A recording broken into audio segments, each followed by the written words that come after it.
சரி, பரணி என்ன ஆரக்கணும், ஆரம்பிச்சிடலாமா? மற்றவங்களுக்கு கேட்குதா? விஜயதசமி நல்வாழ்த்துக்கள். நல்வாழ்த்துக்கள். காந்தி ஜெயந்தி இன்னைக்கு இல்ல நல்வாழ்த்துக்கள். இல்ல இல்ல காந்தி நம்ம பிறந்த நாள் அட நல்வாழ்த்துக்கள். இருக்கட்டும், நல்வாழ்த்துக்கள்லாம் இருக்கட்டும். அதுக்கு முன்னாடி இந்த நம்ம ஸ்பேஸ்ல வந்து அப்பப்ப டிபி சில டிபிலாம் வரும், கொஞ்சம் வித்தியாசமான டிபிகள்லாம் வரும். எவ்வளவோ டிபிகள் வந்திருக்கு. சொல்லுங்கண்ணே. ஆனாலும் இவர் இருக்காரு போஸ்டர் பாய், அநியாயத்துக்கு போஸ்டர் பாயா இருக்கிறாரு. சொல்லுங்க, நல்லா கேக்குற மாதிரி சொல்லுங்க. பேர் மாத்தலன்னு வச்சுக்கிறாங்க. அல்ல அந்த மாதிரி ஐடிக்கள் தான் வந்துருச்சோன்னு நினைச்சேன். ஏன்னா சில நேரம் வந்து பார்த்திருக்கேன் அப்பப்ப. இதெல்லாம் இது சரி கமல் ப்ரோ வந்தா வரும் தலைவா. கமல் ரெகுலராகவே வரும். ரெகுலராகவே ஒரு 4 ஐடி வரும். ஆனா அவங்கள ரெகுலர் லிசனர்ஸ். அது எதுக்கு சினிமா பேஸ் கேட்கறதுக்காக வராங்களா, இல்ல அந்த பேஜ்ல வராங்களா தெரியல, இல்ல வேற பேக்கேஜ்ல இருக்கிறதுக்காக வராங்கன்னு தெரியல. ஆனா ரெகுலரா வருவாங்க, பார்த்திருக்கேன். ஆனா ஒருத்தர் இந்த போஸ்ட் வச்சுக்கிட்டு மாவீரன் வர்றதை இப்பதான் பாக்குறேன். ஏற்கனவே ஒருத்தர் வந்திருந்தாரு, அது கொஞ்சம் டீசெண்டா இருந்துச்சு. இது அதை விட இன்னும் கொஞ்சம் இறங்கி நான் டக்குன்னு அரோரா சின்க்ளேர்னு நினைச்சேன். அப்புறம் பார்த்தா நீங்க சமந்தா. நினைப்பீங்க ஃபர்ஸ்ட் கீழே. அதாவது சரி ரைட் ஓகே, நீங்க வந்து இன்சியர்ஸ் மாதிரி ஒரு பார்ட்டை பார்த்துட்டு அரோரா நினைச்சிருப்பீங்க. சரி ரைட், அப்டேட்டுக்குள்ள போவோம். இன்னைக்கு ஏதாவது அப்டேட் வந்துச்சு முபாரக். Right okay. இன்னைக்கு என்ன அப்டேட் வந்துச்சுன்னு ஃபர்ஸ்ட் பேசிடுவோம். பரணி ஆளக்கான நம்ம பேசிடுவோம். இன்னைக்கு என்ன காந்தாரா அப்படிங்கிற படம் ரிலீஸ் ஆகிருந்துச்சு. அடுத்து வந்து த கேம் அப்படின்னு ஒரு வெப் சீரிஸ் ஒன்று ரிலீஸ் ஆயிருந்துச்சு. இந்த தூங்காவனம் டைரக்டர் ராஜேஷ் எம் செல்வா இயக்கத்தில் ஸ்ரதா ஸ்ரீநாத் நடிப்பில் ரிலீஸ் ஆகிருக்கு. அதை பற்றி அப்புறமே பேசுவோம். ஹைலேசோங்கிற படம், சுதீர் ஆனந்த் நடிக்கிற படம். அதில் தசரா விசஸ் போஸ்ட் விட்டுருந்தாங்க. அப்புறம் வந்து பிருத்திவிராஜோட அடுத்த படம், அந்த தொடரும் படத்துடைய டைரக்டர் தருண்மூர்த்தி இயக்குற படம் ஆப்ரேஷன் கம்போடியா அப்படின்னு படத்துக்கு ஃபர்ஸ்ட் லுக் விட்டுருந்தாங்க. அது எல்லாத்தையும் தாண்டி மலையாளத்திலேயே மிகப்பெரிய மல்டி ஸ்டார் அந்த படம் வந்து இந்த மோகன்லால், மம்முட்டி, பகத் பாசில் ஏகப்பட்ட பேர் இணைஞ்சு நடிக்கிற படம். அந்த படத்துடைய டீசர் விட்டாங்க. எனக்கு டீசர் ரொம்ப பிடிச்சிருச்சு. அதை பற்றியும் பேசுவோம். இப்போ அடுத்து வருவோம். நானே மாதிரி தான் ஞாபகப்படுத்துங்க. அடுத்து வந்து அமரம் அப்படின்னு ஒரு படம். அந்த படத்துடைய ஃபர்ஸ்ட் லுக் இன்னைக்கு விட்டுருந்தாங்க.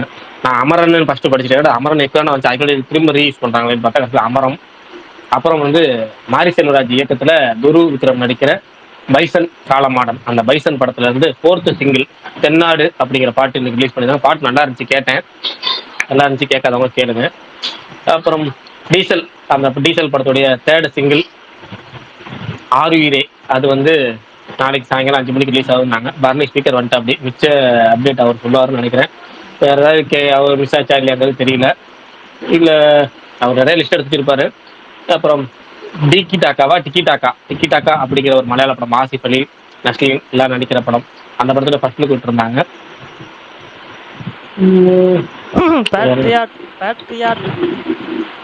அது சொல்லிட்டேன், அதான் மம்முட்டி படம் மோகன்லால் படம்னு சொன்னேன். பேட்ரியாட் டைட்டில் வந்து பேட்ரியாட். ஆமா, அதோட டீசரை பத்தியும் பேசுவோம். அப்புறம் வேற என்னமோ இன்னொன்று வேற ஏதாவது அப்டேட் வந்துருந்துச்சு. நீங்க சொல்லுங்க பாரு, நீங்க கண்டிப்பா சொல்லுங்க. அதர்ஸ் அப்படிங்கிற படம் சொல்லுங்க. நீங்க எப்படி சொல்லுங்க, அப்படியே ஃபாலோ பண்ணீங்க. இல்ல அவ்வளவுதான். மூக்குத்தி அம்மன் 2 அதோட ஃபர்ஸ்ட் லுக் போஸ்டர் வந்து ரிலீஸ் பண்ணியிருந்தாங்க. அதர்ஸ் அப்படிங்கிற படமும் நவம்பர் 7 ரிலீஸ் ஆகும்னு அனௌன்ஸ் பண்ணியிருந்தாங்க. படம் பேரே அதர்ஸ். ஏதோ ஆதித்ய மாதவன் அப்படிங்கிற ஒரு அறிமுக நடிகர், அவர் நடிக்கிறாரு. அப்புறம் கௌரி 96 கௌரி நடிக்கிறாங்க. அகண்டா 2 அந்த படத்துல வந்து தசரா ஸ்பெஷல் போஸ்டர் விட்டுருந்தாங்க. பாரதி சொன்ன மாதிரி மூக்குத்தி அம்மன் 2 அந்த படத்துடைய ஃபர்ஸ்ட் லுக்குங்கிறத ஃபர்ஸ்ட் அப்பீரியன்ஸ் அப்படின்னு விட்டுருந்தாங்க. அப்புறம் வேற என்ன, அவ்வளவுதான் நினைக்கிறேன். டீசல்லாம் சொல்லிட்டேன், மற்ற சொல்லுங்க அப்படியே. எனக்கு ஃபர்ஸ்ட் நான் வந்து காந்தாரா ரிவ்யூ சொல்றதுக்கு முன்னாடி இந்த மம்முட்டி மோகன்லால் படம், பகத் பாசில் படம், அந்த பேட்ரியாட், அதை பத்தியும் சொல்லணும். நீங்க எல்லாம் சொல்லி முடிக்க நான் அப்படியே வரேன். அப்புறம் சிரஞ்சீவி அந்த படம் மன சங்கர வரப்பிரசாத் காரு, அப்படி டைட்டில் முழுசா சொல்லிட்டேன். அந்த படத்துல இருந்து ஃபர்ஸ்ட் சிங்கிள் ப்ரோமோவான மீசால பில்லான்னு ஒரு சிங்கிள் வந்திருக்கு. அது வந்து மாஸ் கிரேஸ் இந்த டைட்டிலுக்கு வந்து ஹூக்கு. அந்த மீசால பில்லாவோட சிங்கிள் வந்திருக்கு. அண்ட் தென் தெலுங்குல இன்னைக்கு நிறைய அனௌன்ஸ்மெண்ட் போஸ்டர் விட்டாங்க ஒவ்வொரு படத்துக்கு. எல்லாமே கொஞ்சம் மில்கிங் போஸ்டர் மாதிரி தான் இருக்கு. நானி சுஜித் படம், அது பூஜை போட்டு பூஜை. அதுவும் அது வந்து டார்க் காமெடி படமா.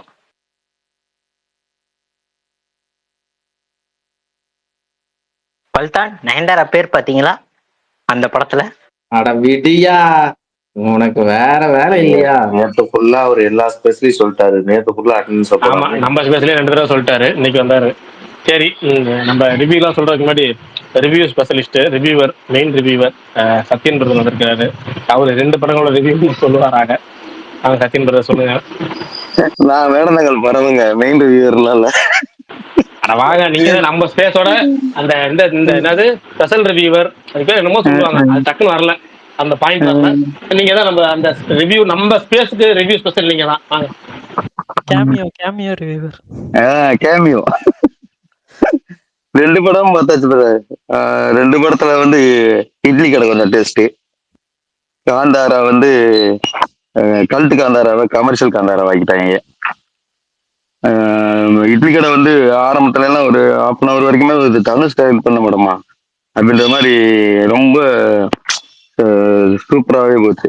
ஒரு எப்படி தனுஷ் வந்து இந்தியா ரிட்டர்ன் ஆகிற வரைக்குமே ஒரு கிரிப்பா சீனு டைலாக்கு, அதாவது நகர விடாம, எதை பத்தி வச்சுக்க விடாம டைலாக்ஸ் எல்லாமே சீன் பை சீன் அப்படியே நல்ல சிறப்பா இருந்துச்சு. தனுஷ் வந்து அவங்க அம்மா வீட்டுக்கு வந்து யோசிச்சு பாக்குறப்ப அது என்னமோ ஒரு சாங் என்ஜாமின்னு ஒரு ஏதோ ஒரு சாங் ஒரு சோக பாட்டு. அவங்க அம்மாவுக்கு ஒரு சோக பாட்டு இருக்கும். அது சூப்பரா ரிசல்ட் பண்ணியிருந்தாப்புல.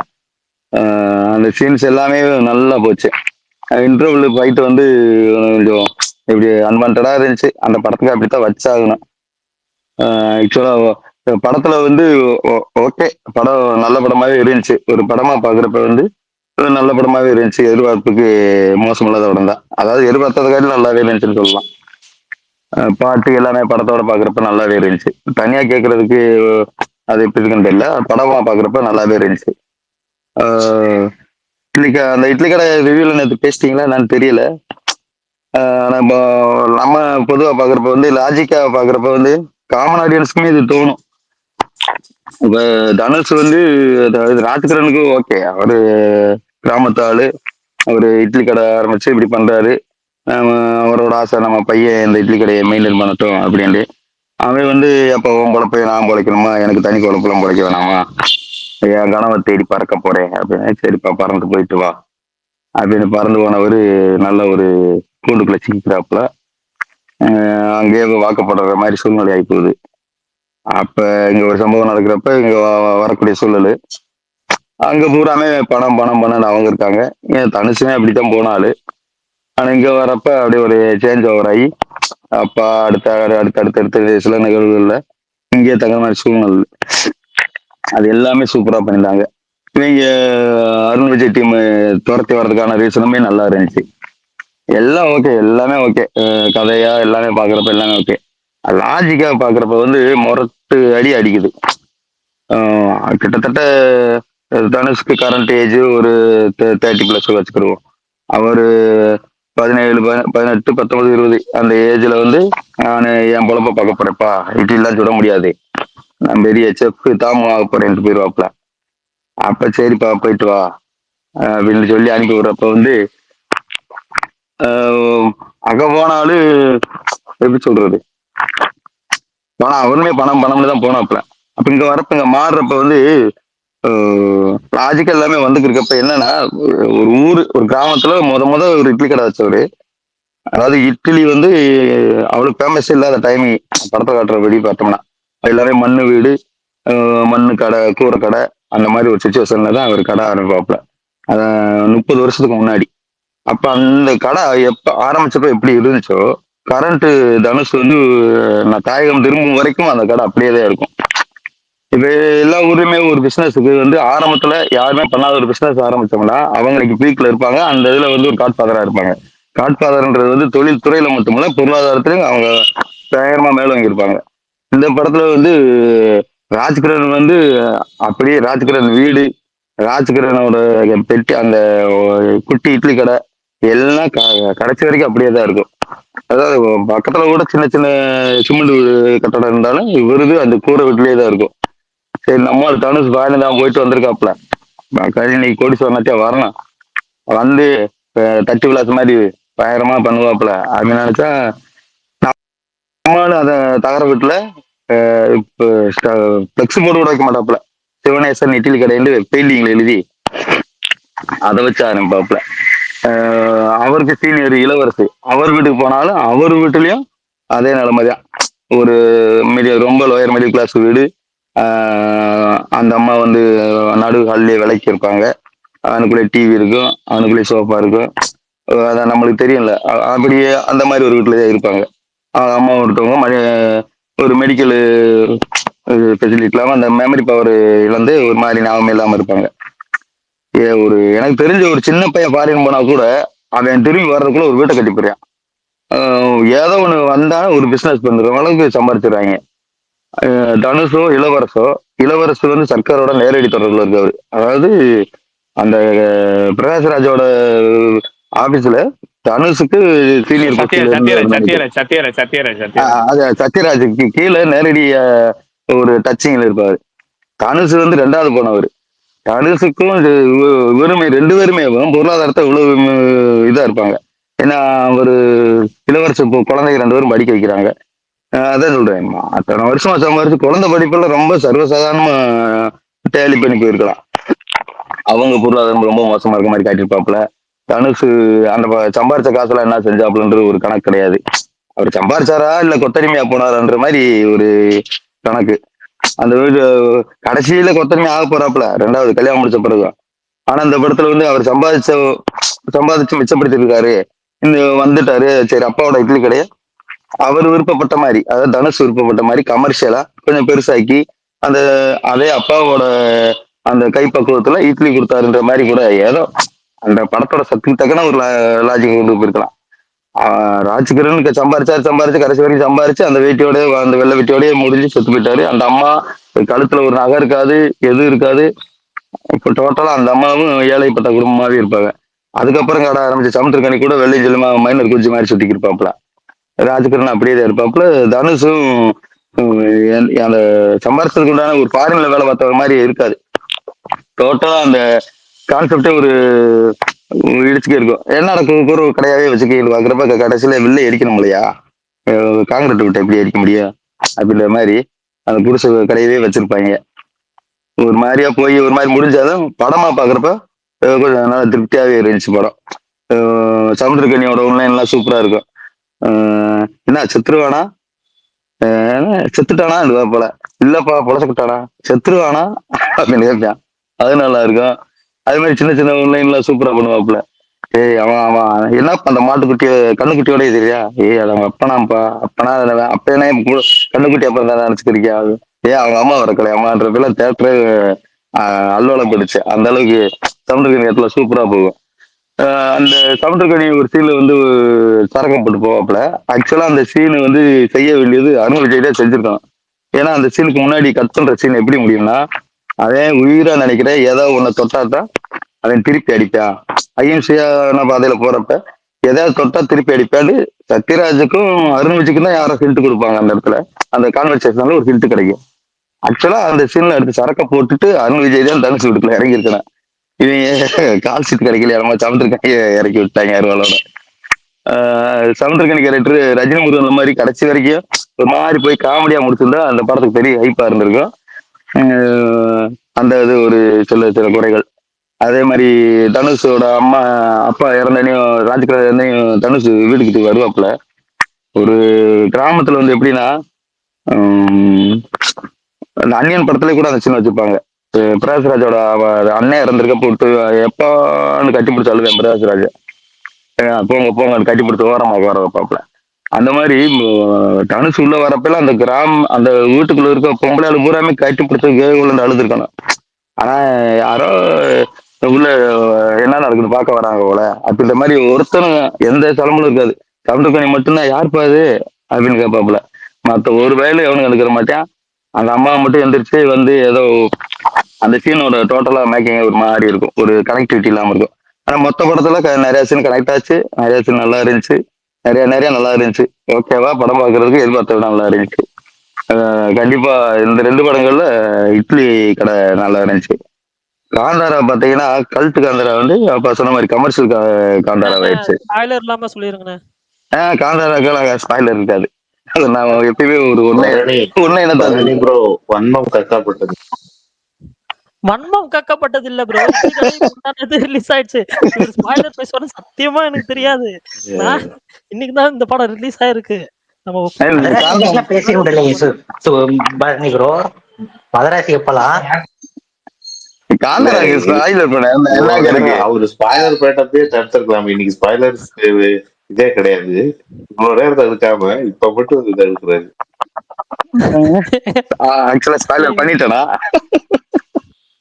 நிறைய இல்ல பண்ணிட்டீங்க. இல்ல ஃபர்ஸ்ட் நீங்க அதை பூசி முழுவதுல பேசிட்டு அதுக்கு ஒரு காரணம் இப்படி இப்படின்னு சொல்லிவிட்டு அப்படியே ம், போக போக போக ஃப்ளோல 2 3 விஷயத்தை உடச்சு விட்டு போயிட்டீங்க. சரி அப்படியா? ரைட்டு ஒரு நாள் ஆயிருச்சு அப்படிங்கறனால இந்த ஒரு ஸ்பாய்லரை விட்டுட்டு அடுத்தது வருவோம். சரி காந்தாருக்கு வாங்க, ஆ, இல்ல ஸ்பாய்லர் இல்லாம அதுக்கு வந்துருங்க. முன்னாடி இல்ல ஒன்னே இல்ல ஒண்ணு சொல்லிக்கிறேன். காந்தாரால அவர் சொன்ன எல்லாருமே கரெக்ட் தான். எனக்கும் அது அப்படியே ஆச்சு.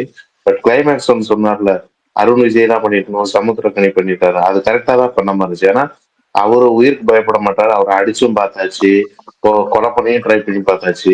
ஆனா அருண் விஜய் அதுக்கு மேல அவர்கிட்ட அந்த ஆப்ஷன் தான் இருக்கு. அவர் கரெக்டா தான் போயிருக்காரு அப்படின்னு தோணுச்சு. அதான் அருண் இல்ல விஜய். இல்ல இல்ல அருண் விஜய் தான் அவரு போய் அருண் சொல்லிருக்கணும். விஜய் பண்ணணும்னு சொல்லியிருந்தது சிவம் சிவம் சீனை சொல்றாரு. சமுத்திரக்கனி சிவம் சீனை பண்ணிருக்க தேவையில்ல. அந்த கண்ணுக்குட்டி சிவம் சீனை சீனை சொல்றாரு வந்து மாவீரன். அடா அதுதாங்க ஏன் கண்ணுக்குட்டின்னு வரீங்க?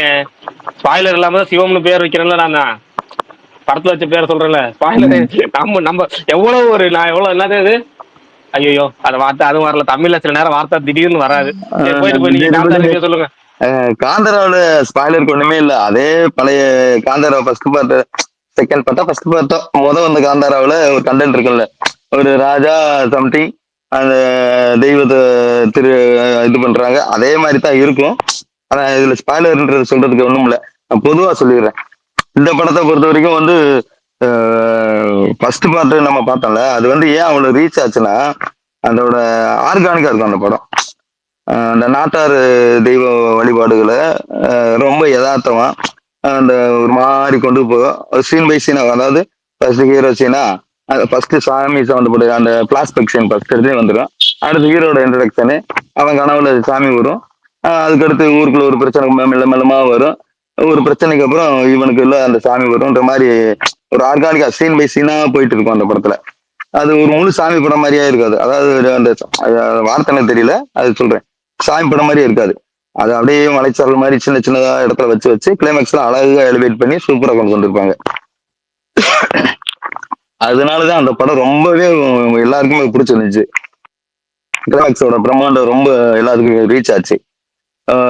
எப்படி சொல்றது, அதுல பேக்ரவுண்ட் மியூசிக்கா இருக்கட்டும், அந்த ராஜாவா இருக்கட்டும், எல்லாமே கரண்ட்ல அந்த அந்த படம் நடக்கிற காலகட்டத்துல ஒரு ராஜாவுக்கு இப்ப என்ன வாழ்க்கை வாழ்ந்துட்டு இருக்காங்க, சொத்து இருக்கும், இடம் இருக்கும், எல்லாமே இருந்தாலும் அவங்க இன்னைக்கு இப்படி வாழ்ந்துட்டு இருக்காங்க.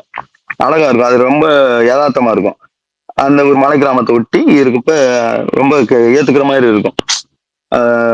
எந்த ஒரு பிசுரே இருக்காதுன்னு வைங்களேன் அந்த படத்துல.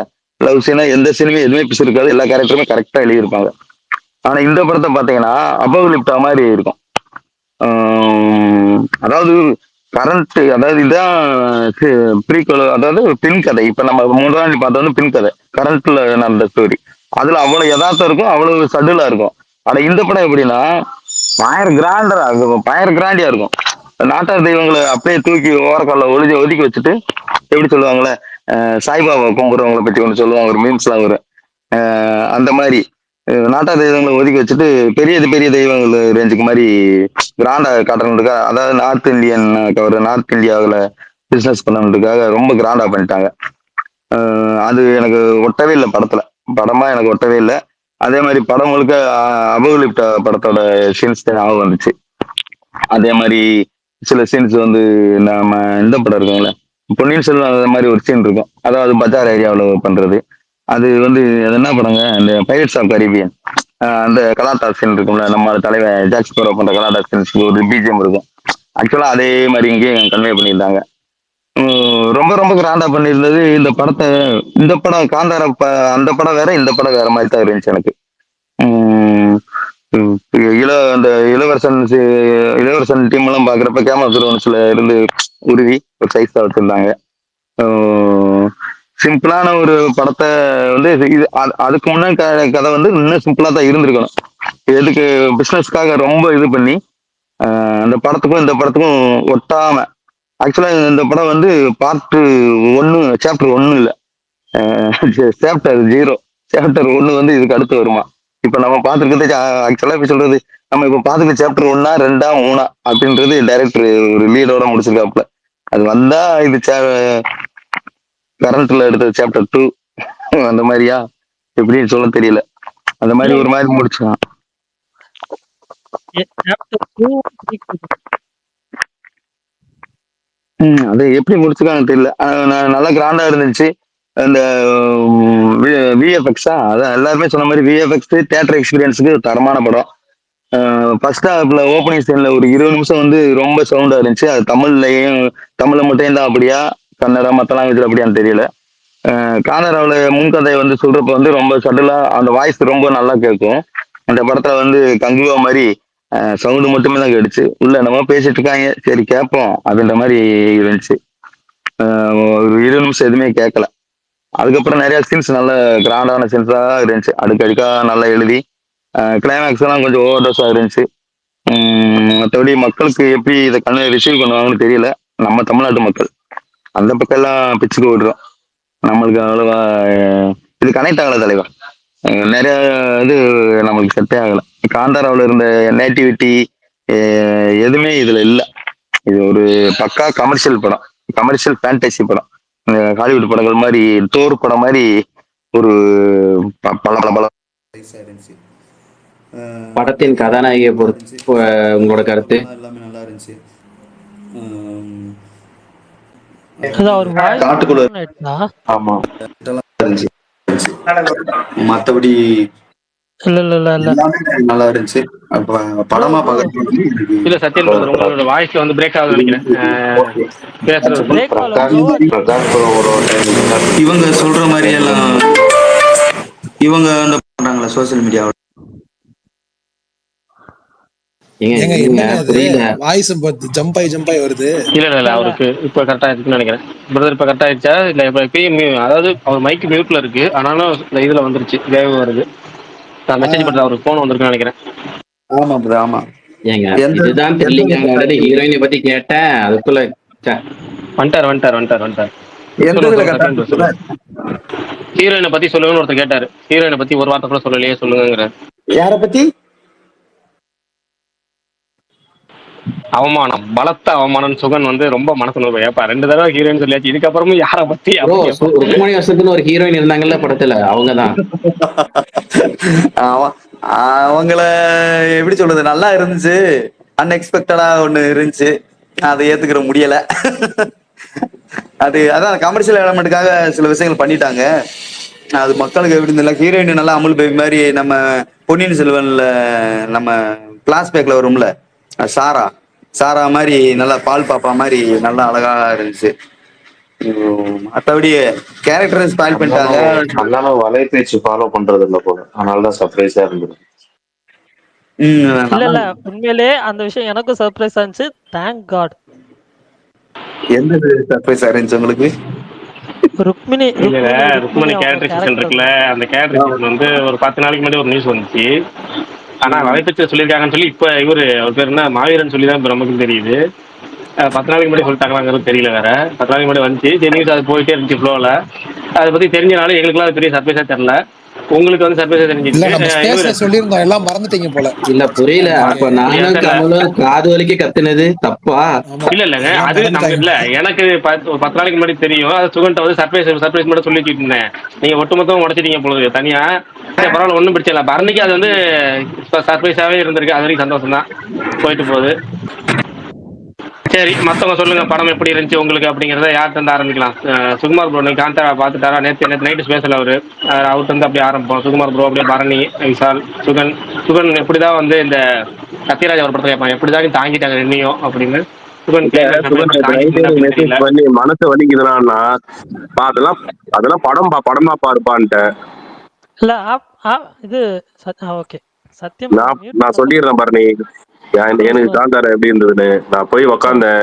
எனக்கு ஃபர்ஸ்ட் ஹாஃப் வந்துட்டு என்னடா இது வசனமே புரியலன்ற மாதிரி தான். எனக்கு ஃபர்ஸ்ட் வந்து வாய்ஸ் சரியா கேட்கல.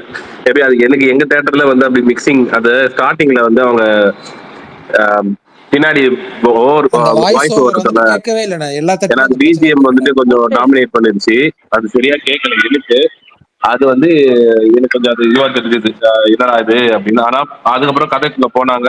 ஸ்டார்டிங் ஒரு 20 நிமிஷம் நல்லா இருந்தது. அதுக்கப்புறம் வந்து இந்த காமெடி சீன் சுத்தமா ஒர்க் ஆகல. மேபி அது நேட்டிவ் லாங்குவேஜ்ல பார்த்தா அது ஒர்க் ஆயிருக்குமோ என்னமோ, நம்மளுக்கு ஒர்க் ஆகல.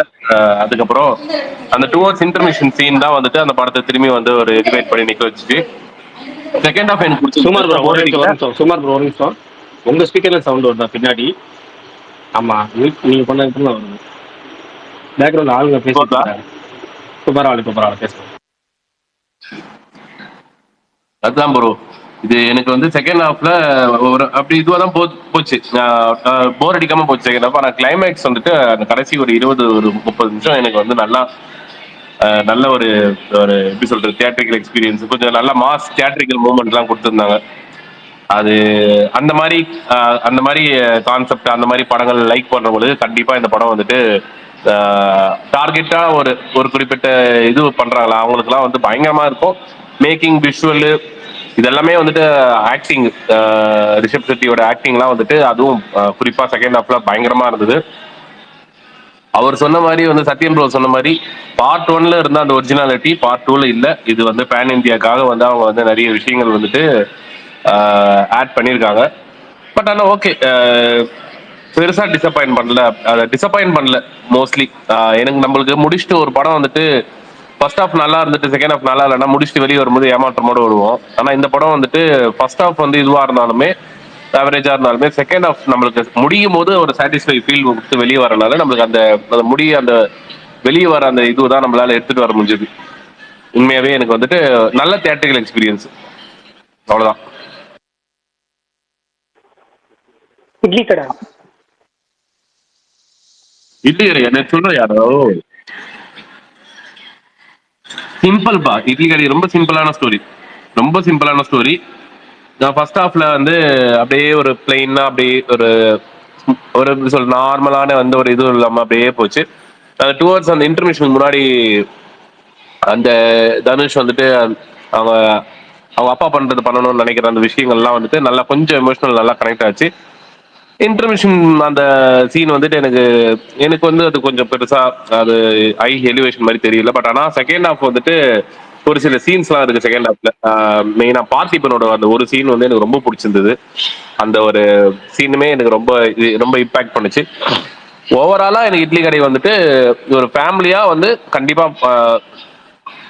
இது நார்மலா செலிப்ரேட் பண்ணி தனுஷ்க்கு வந்து ஃபேன் மூமெண்ட் பயங்கரமான அந்த இந்த மூமெண்ட்லாம் அப்படிலாம் வைக்காம ஒரு பாட்டோட அந்த பாட்டு எல்லாமே நல்லா கேட்கறதுக்கு நல்லா இருந்தது. விஷுவல்ல பாட்டோட ஒரு எப்படி சொல்றது ஒரு நல்ல ஒரு ஃபீல் முடிச்சுட்டு வரும்போது ஒரு சாட்டிஸ்ஃபை ஃபீலிங் தான் இருக்குமே இட்லி கடைக்குமே.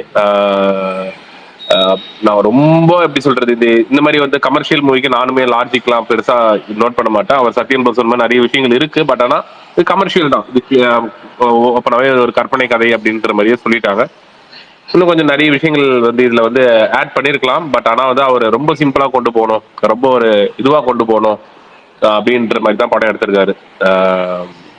அவங்க இதுக்கு முன்னாடி அவர் என்ன சொன்னாரோ, நான் என்ன எக்ஸ்பெக்ட் பண்ணி போனோம் அது அந்த படத்துல இருந்தது. எனக்கு வந்து பிடிச்சது, அவ்வளவுதான். அதுக்கு மேல நானுமே எக்ஸ்பெக்ட் பண்ணல. இது வந்துட்டு இந்த ஒரு இதுல இருக்கும், மீட்டர்ல இருக்கும். அந்த மீட்டருக்கு போனதுக்கு கொடுத்துட்டாரு. ஆக்சுவலா அந்த டைட்டில் வந்து எல்லாரோட எதிர்பார்ப்பையும் கம்மி பண்ணி வச்சிருந்துச்சுன்னு தான் சொல்லணும்.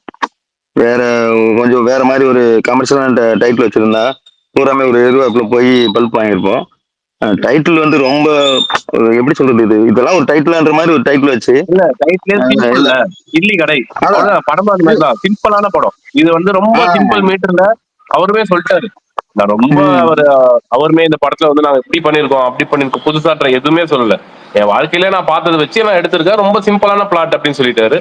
அந்த சிம்பிளான கதைக்கு ஏற்ற மாதிரி வந்துட்டு அவர் பிரசன்ட் பண்ணிருக்கிற விதம் நம்ம பார்க்கலாம். வந்து ஒரு சில சீன்லாம் வந்துட்டு அந்த சத்யராஜ் சீன்லாம் அந்த இதெல்லாம் காட்டும் போது நம்மளுக்கு ஒரு மாதிரி எல்லாம் இருக்கலாம். பட் ஆனா வந்து ஓவராலா பார்க்கும்போது அது வந்து ஒரு ஃபேமிலி பெர்ஸ்பெக்டிவ்ல எப்படி இருக்கும் அப்படின்னு பார்க்கும்போது கண்டிப்பா வந்துட்டு இதுல இந்த படத்துல வந்து மூமெண்ட்ஸ் இருக்கு, டைலாக்ஸாவே நிறைய இருக்கு. இப்போ அவர் சொன்ன மாதிரி சத்யன் ப்ரோ சொன்ன மாதிரி சமுத்திரக்கனிக்குமே வந்து இந்த ஒன்லைனர் எல்லாம் நல்லா கொடுத்துருந்தாங்க. அதுக்கப்புறம் இவருக்கு நல்லா இருந்தது ரோல், இளவரசுக்குமே ரோல் நல்லா தான் இருந்தது. படம் ஃபுல்லா டிராவல் ஆகிற மாதிரி வச்சிருந்தாங்க. ராஜ்கிரண் வந்துட்டு படத்துல வந்துட்டு கொஞ்சம் சீன் தான் இருக்கிற மாதிரி, ஆனா படம் ஃபுல்லா அவரோட இம்பாக்ட் தான், அவரோட இதுதான் படம் ஃபுல்லா கேரி ஆகும். தனுஷ் உண்மையாவே வந்து அவர் எந்த ரோல் கொடுத்தாலுமே அவர் பண்ணிடுவாரு, அது நம்ம எல்லாருக்குமே தெரியும். இந்த படத்துலயுமே அவர் ரொம்ப பெருசா எஃபர்ட் போடல, அவரோட நீட்டான பர்ஃபார்மன்ஸ், அந்த பர்ஃபார்மன்ஸ்க்குள்ள நம்ம கொண்டு போயிட்டாரு, அவ்வளவுதான்.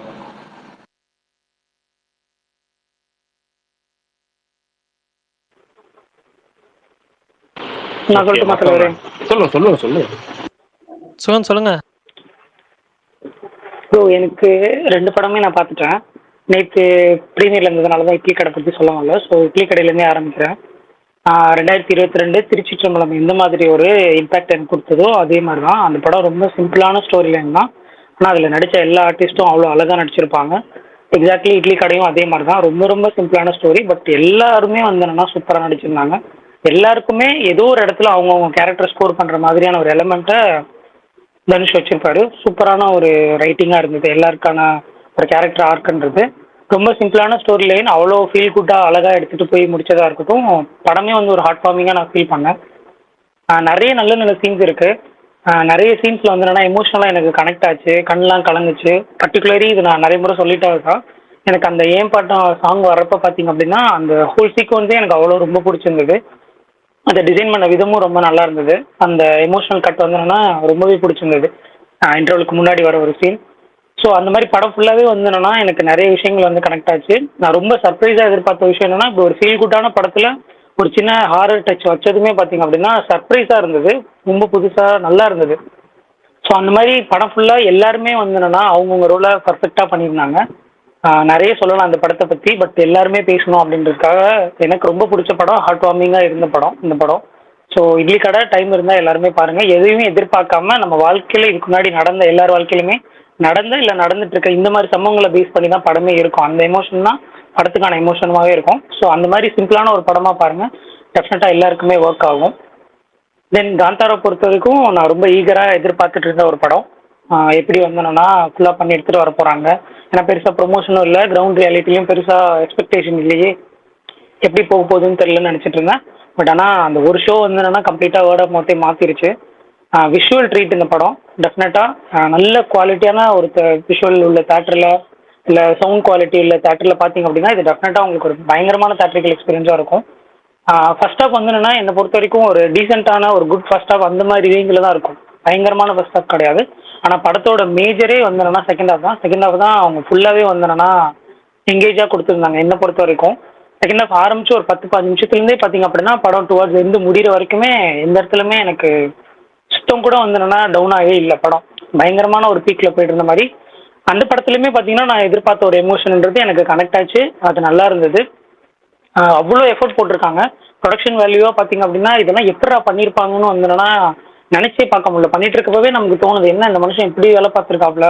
ஏன்னா அவர் தான் ரைட்டரு, அவர் தான் டைரக்டரு, அவர் தான் எல்லா விஷயங்களுமே பார்க்கணும், அவரே நடிக்கணும், பெர்ஃபார்மன்ஸும் பண்ணணும். அப்படின்றப்ப அது ரொம்ப கஷ்டம். ஆனால் அது வந்து என்னென்னா அவ்வளோ அழகாக பண்ணியிருக்காரு. அதுக்கு பின்னாடி எவ்வளோ எஃபர்ட் போட்டிருப்பாருன்றதை நினச்சி பார்த்தாலே ஒரு மாதிரி பிரமிப்பாக இருக்குது. அவர் மட்டும் இல்லை, எல்லா கேரக்டர்ஸுமே சரி. படத்தில் வந்து என்னென்னா நம்ம சில விஷயங்களை ஹிஸ்டாரிக்காக படித்த விஷயங்களும் வரப்போலாம் அதெல்லாம் நமக்கு விஷுவலாக பார்க்குறப்ப செம்ம ட்ரீட்டாக இருந்தது. லாஸ்ட் 30 மினிட்ஸ் வந்து என்னென்னா பிளாஸ்ட்டு தான். அப்படியே நம்ம கையெல்லாம் கட்டி போட்டு பாடுறா, உட்காந்து பாடுறா, நான் என்ன எடுத்து வச்சிருக்கேன்னு பாரு அப்படின்ற மாதிரி லிட்ரலி ஃபீல் ஆச்சு. நான் 2 வெர்ஷனுமே பார்த்தேன். தமிழ் வெர்ஷனும் பார்த்தேன், கன்னடா வெர்ஷனும் பார்த்தேன். எனக்கு கன்னடா வெர்ஷனுமே ரொம்ப பிடிச்சிருந்தது.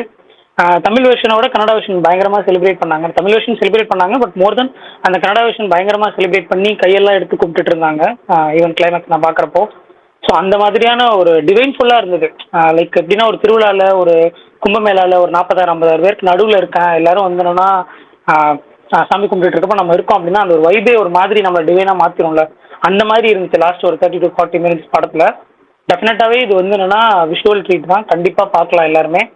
வேறு இது வந்து என்னென்னா நேட்டிவிட்டியாவோ இல்லை ஒரிஜினலாவோ சில விஷயங்கள் ரூட்டடாக நமக்கு பெருசாக கனெக்ட் ஆகலைனாலும் இதுக்கு அவங்க போட்டிருக்க எஃபர்ட்டாக இருக்கட்டும், இந்த ஒர்க்காக இருக்கட்டும் அப்ரிஷியேட்டபிள். இது சரியான கமெண்டபிளான ஒர்க்கு. ஒரு கால் வருது, அப்படி நீங்கள் பேசுங்க. அவ்வளோதான் என்னோட ரிவ்யூ. நான் அந்த ருக்மிணியை பற்றி மட்டும் தனியாக சொல்கிறேன். சூப்பர். நான் சொல்கிறேன், அந்த வந்துட்டு இட்லி கடை வந்துட்டு நான் முன்னாடியே சொல்லியிருந்தேன், எனக்கு இந்த வருஷம் டிராகன் தான் ரொம்ப பிடிச்ச படம், எனக்கு அதுதான் செட் ஆயிருந்துச்சு அப்படின்ட்டு. சரி, இது இதுக்கப்புறம் அடுத்த 3 மாசத்துல எதுவும் இருக்காது அப்படின்னு நினைச்சிட்டு இருந்தேன். ஆனா எனக்கு டிராகன் விட இட்லி கடை ரொம்ப பிடிச்சிருச்சு. ஒரு படம் நமக்கு ரொம்ப ஃபேவரட்டா இருக்கணும்னா அந்த படம் எல்லாமே கரெக்டான மீட்டர்ல எல்லாத்தையும் கரெக்டா எடுத்துக்கணுன்ற அவசியம் இல்லை. 2-3 இடம் எமோஷனலா அந்த கேரக்டரோட நம்ம இன்வால்வ் ஆயிட்டோம்னா அந்த படம் ரொம்ப ஃபேவரட்டான படமாயிடும்.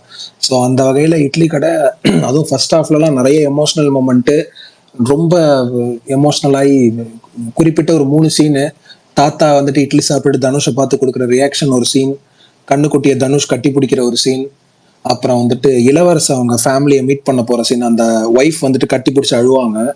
ஸோ இந்த சீன்லாம் ரொம்ப ரொம்ப ஹெவிலி ரொம்ப இம்பாக்ட் ஆயிடுச்சு. ரொம்ப அழுதுட்டே இருந்தேன் தியேட்டர்ல. ஃபர்ஸ்ட் ஹாஃப்ல ரொம்ப எமோஷனலாகி பார்த்துட்டு இருந்தேன். செகண்ட் ஹாஃப் ஒரு கமர்ஷியல் மீட்டர்ல போனாலும் கிளைமேக்ஸ்லாம் ரொம்ப சாட்டிஸ்ஃபைடான ஒரு கிளைமேக்ஸா இருந்துச்சு. ஸோ சாங்ஸும் நான் எக்ஸ்பெக்ட் பண்ணவே இல்லை சாங்ஸும் இவ்வளோ ஹிட் ஆகும் அப்படின்ட்டு. ரொம்ப எமோஷனலி ஹிட் ஆயிடுச்சு.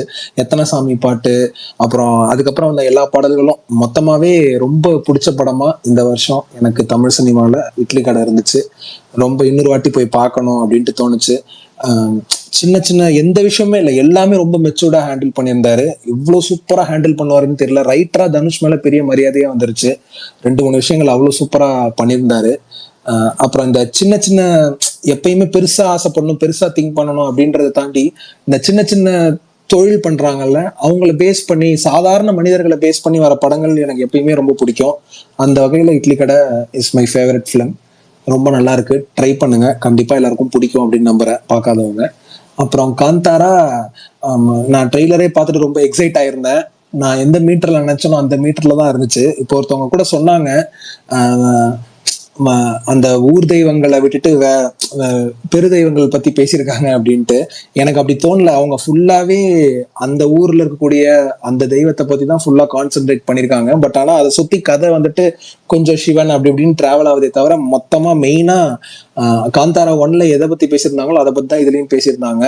இது ரொம்ப என்ஜாய் பண்ணி பார்த்தேன். தியேட்ரிக்கல் எக்ஸ்பீரியன்ஸா அவ்வளோ சூப்பரா இருந்துச்சு. சுகுமார் அண்ணன் சொன்ன மாதிரியே நிறைய பேருக்கு அந்த இஷ்யூ இருந்துச்சு. ஃபர்ஸ்ட் 20 மினிட்ஸ் அந்த ப்ரெசன்ட் போர்ஷன்ல இருந்து ஒரு வாய்ஸ் ஓவர்ல போகும். அந்த வாய்ஸ் ஓவர் கேட்கவே இல்லை தமிழ் டப்பிங்ல. ரொம்ப சவுண்ட் தான் அதிகமா இருந்துச்சு அந்த ஒரு ஃபர்ஸ்ட் ஒரு 20 மினிட்ஸ்க்கு.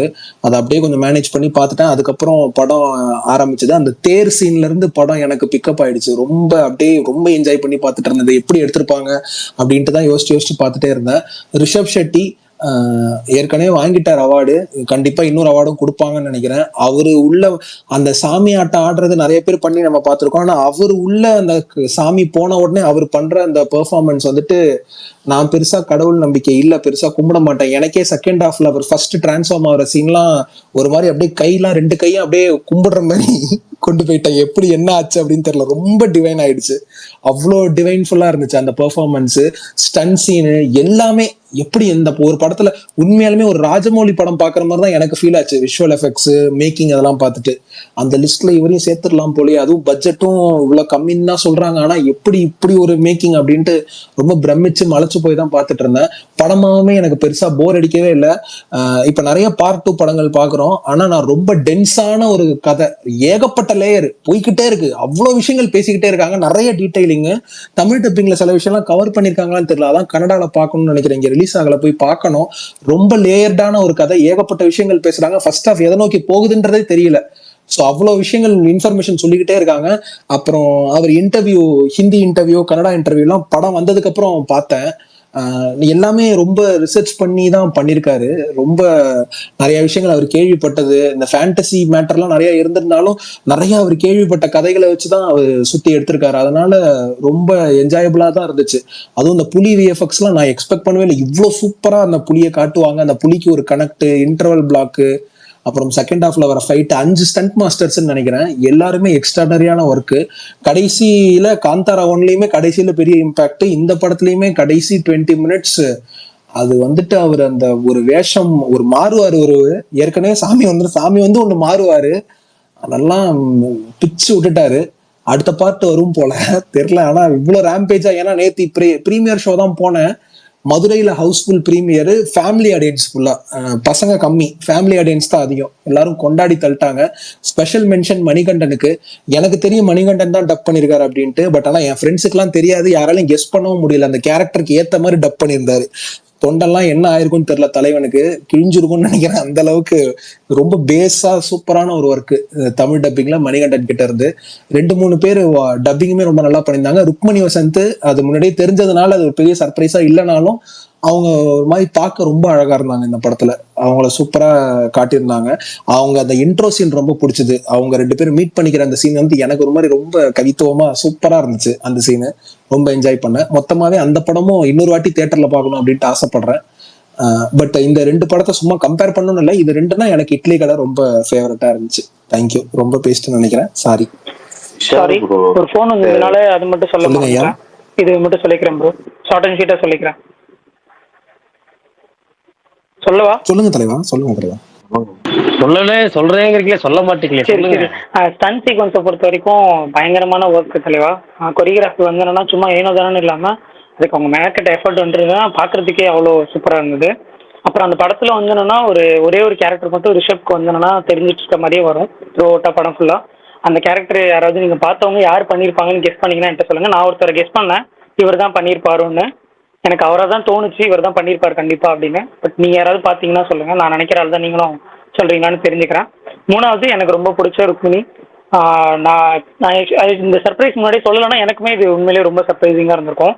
ஏன்னா எனக்கு படம் முழுக்க வந்தேன்னா அவங்களுக்கான ஒரு இம்பார்ட்டன்ஸே இல்லையே, என்ன த்ரோ அவுட்டாக ஒரு மாதிரி போயிட்டு இருக்கேன்னு நினைச்சேன். பட் ஆனால் அதுக்கப்புறம் அவங்களுக்கு வந்த ஒரு அந்த கேரக்டரைசேஷன் வந்தேன்னா நிஜமாவே சூப்பராக இருந்தது. அழகு இருக்க இடத்துல ஆபத்து இருக்குன்னு சொல்லுவாங்களா, அந்த மாதிரி ரொம்பவே வந்தேன்னா நல்லா பண்ணியிருந்தாங்க.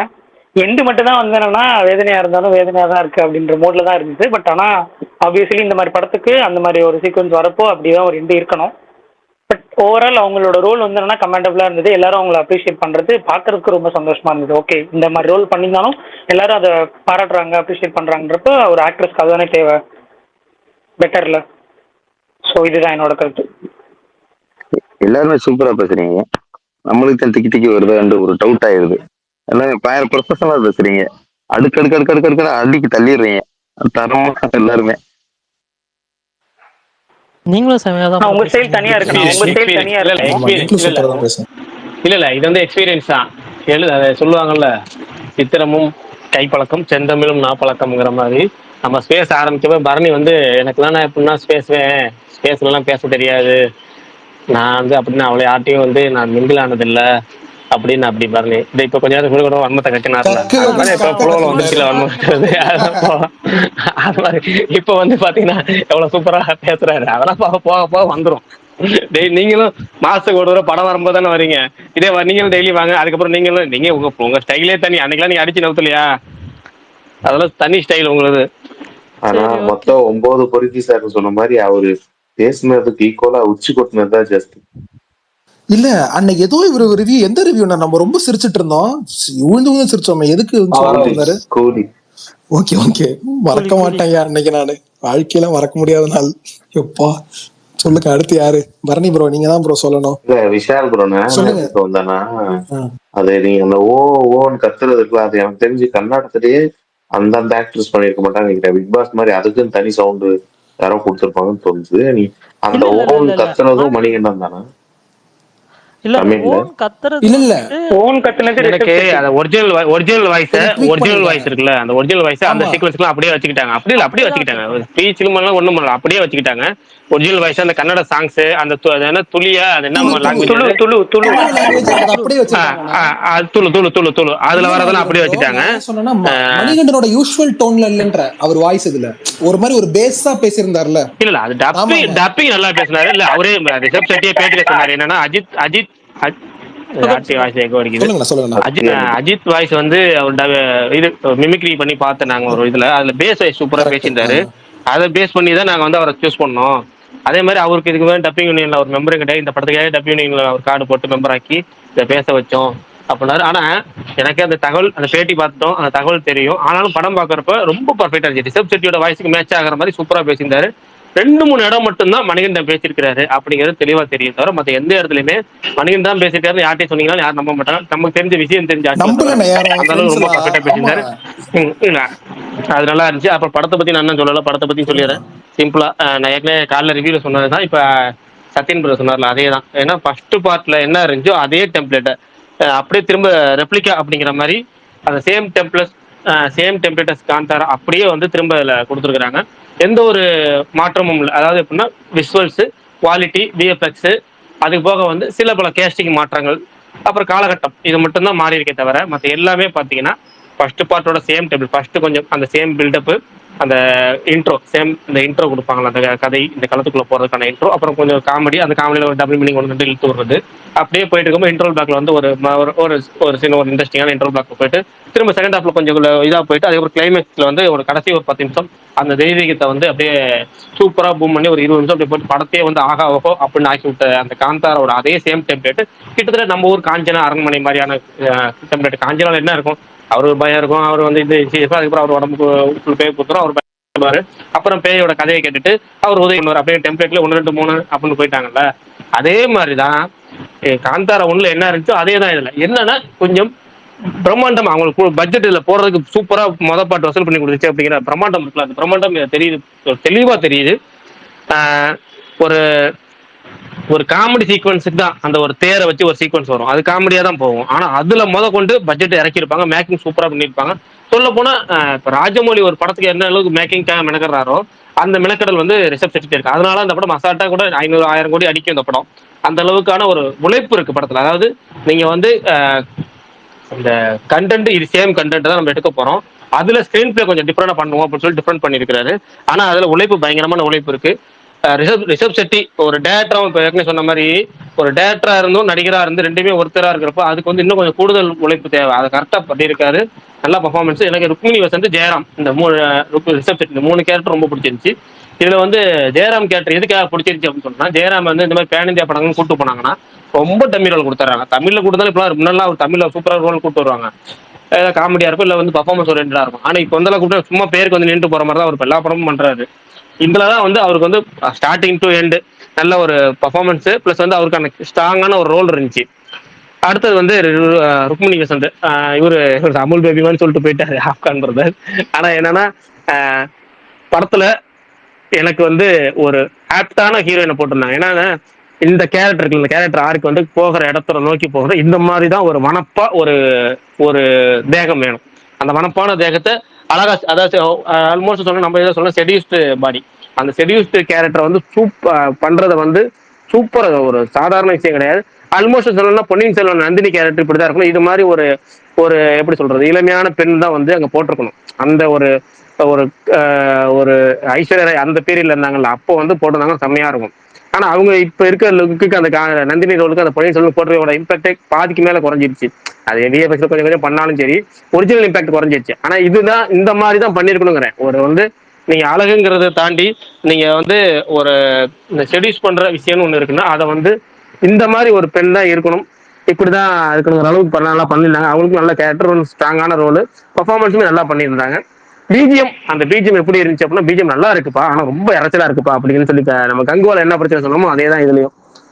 நான் இப்ப ஃபர்ஸ்ட் பார்ட்ல பாத்தீங்கன்னா எங்க அமைதி தேவை, எங்க மியூசிக் தேவை, எங்க வந்து சூப்பரான அந்த டிவோஷனல் அந்த மியூசிக் தேவை அப்படிங்கிறத கரெக்டா ஆட் பண்ண ஆளு இந்த படத்துல ஃபுல்லா படம் பூரா நான் வாசிக்கிட்டே இருக்கேன் அப்படின்னு சொல்லி வாசிக்கிட்டே இருந்திருக்காரு.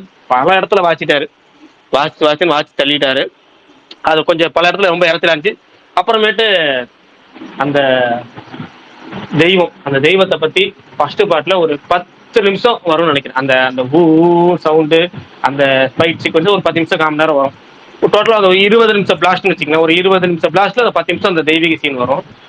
ஆனா அது வந்து பாக்குறப்ப ரொம்ப பிரமிப்பா இருந்துச்சு, நல்லாவும் இருந்துச்சு. இது எப்படின்னா நீங்க வந்து எப்படி சொல்றது, ஒரு செகண்ட் ஹாஃப் ஆரம்பிச்சு கொஞ்ச நேரத்துலயே அந்த துளிகா சீன் வரும். துளிகா சீன் வந்தது ஏற்கனவே ஒரு தடவை வந்துருச்சு, திரும்ப 2வது தடவை அதுக்கு ஒரு பிரேக் விட்டு திரும்ப அதுக்கப்புறம் ஒரு சீக்வன்ஸ் வச்சு கிளைமேக்ஸ் திரும்ப வந்துச்சு, ஒரு சிவனை வச்சு ஒரு சீக்வன்ஸ் இருக்குன்னு சொல்லி படம் பூரா ஊன்னு கத்திக்கிட்டே இருந்த மாதிரியே இருந்துச்சு. அதுல சவுண்டு வேற சவுண்டு அப்படின்னு சொல்லி கொஞ்சம் நமக்கு என்னன்னா லாஸ்ட் 30 நிமிஷம் நல்லா இருந்துச்சுனாலுமே அந்த 30 நிமிஷத்துல அதிகமான இந்த இதை வந்து அதே எப்படி சொல்றது, அளவுக்கு மிஞ்சிட்டாங்களோ அப்படின்னு தோணுச்சு, அவ்வளவுதான். ஆனா வந்து உழைப்பு இருக்குல்ல, இந்த பட்ஜெட் போடுறோம், இந்த பட்ஜெட்டுக்கு வந்து இவ்வளவு பெரிய உழைப்பு, fight sequence, making, visual effects எல்லாமே சூப்பரா இருந்துச்சு. அதுக்கு தான் இந்த படம் வந்து இந்த கலெக்ஷனுக்கு வர கலெக்ஷனுக்கு ஒருத்தான படம். இப்போ நீங்க இந்த படம் 1000 கோடி கலெக்ஷன் ஆச்சுன்னா கலெக்ஷனுக்கு ஒருத்தான படம். ஏன்னா அவங்க போட்டிருக்க உழைப்பு இருக்கு.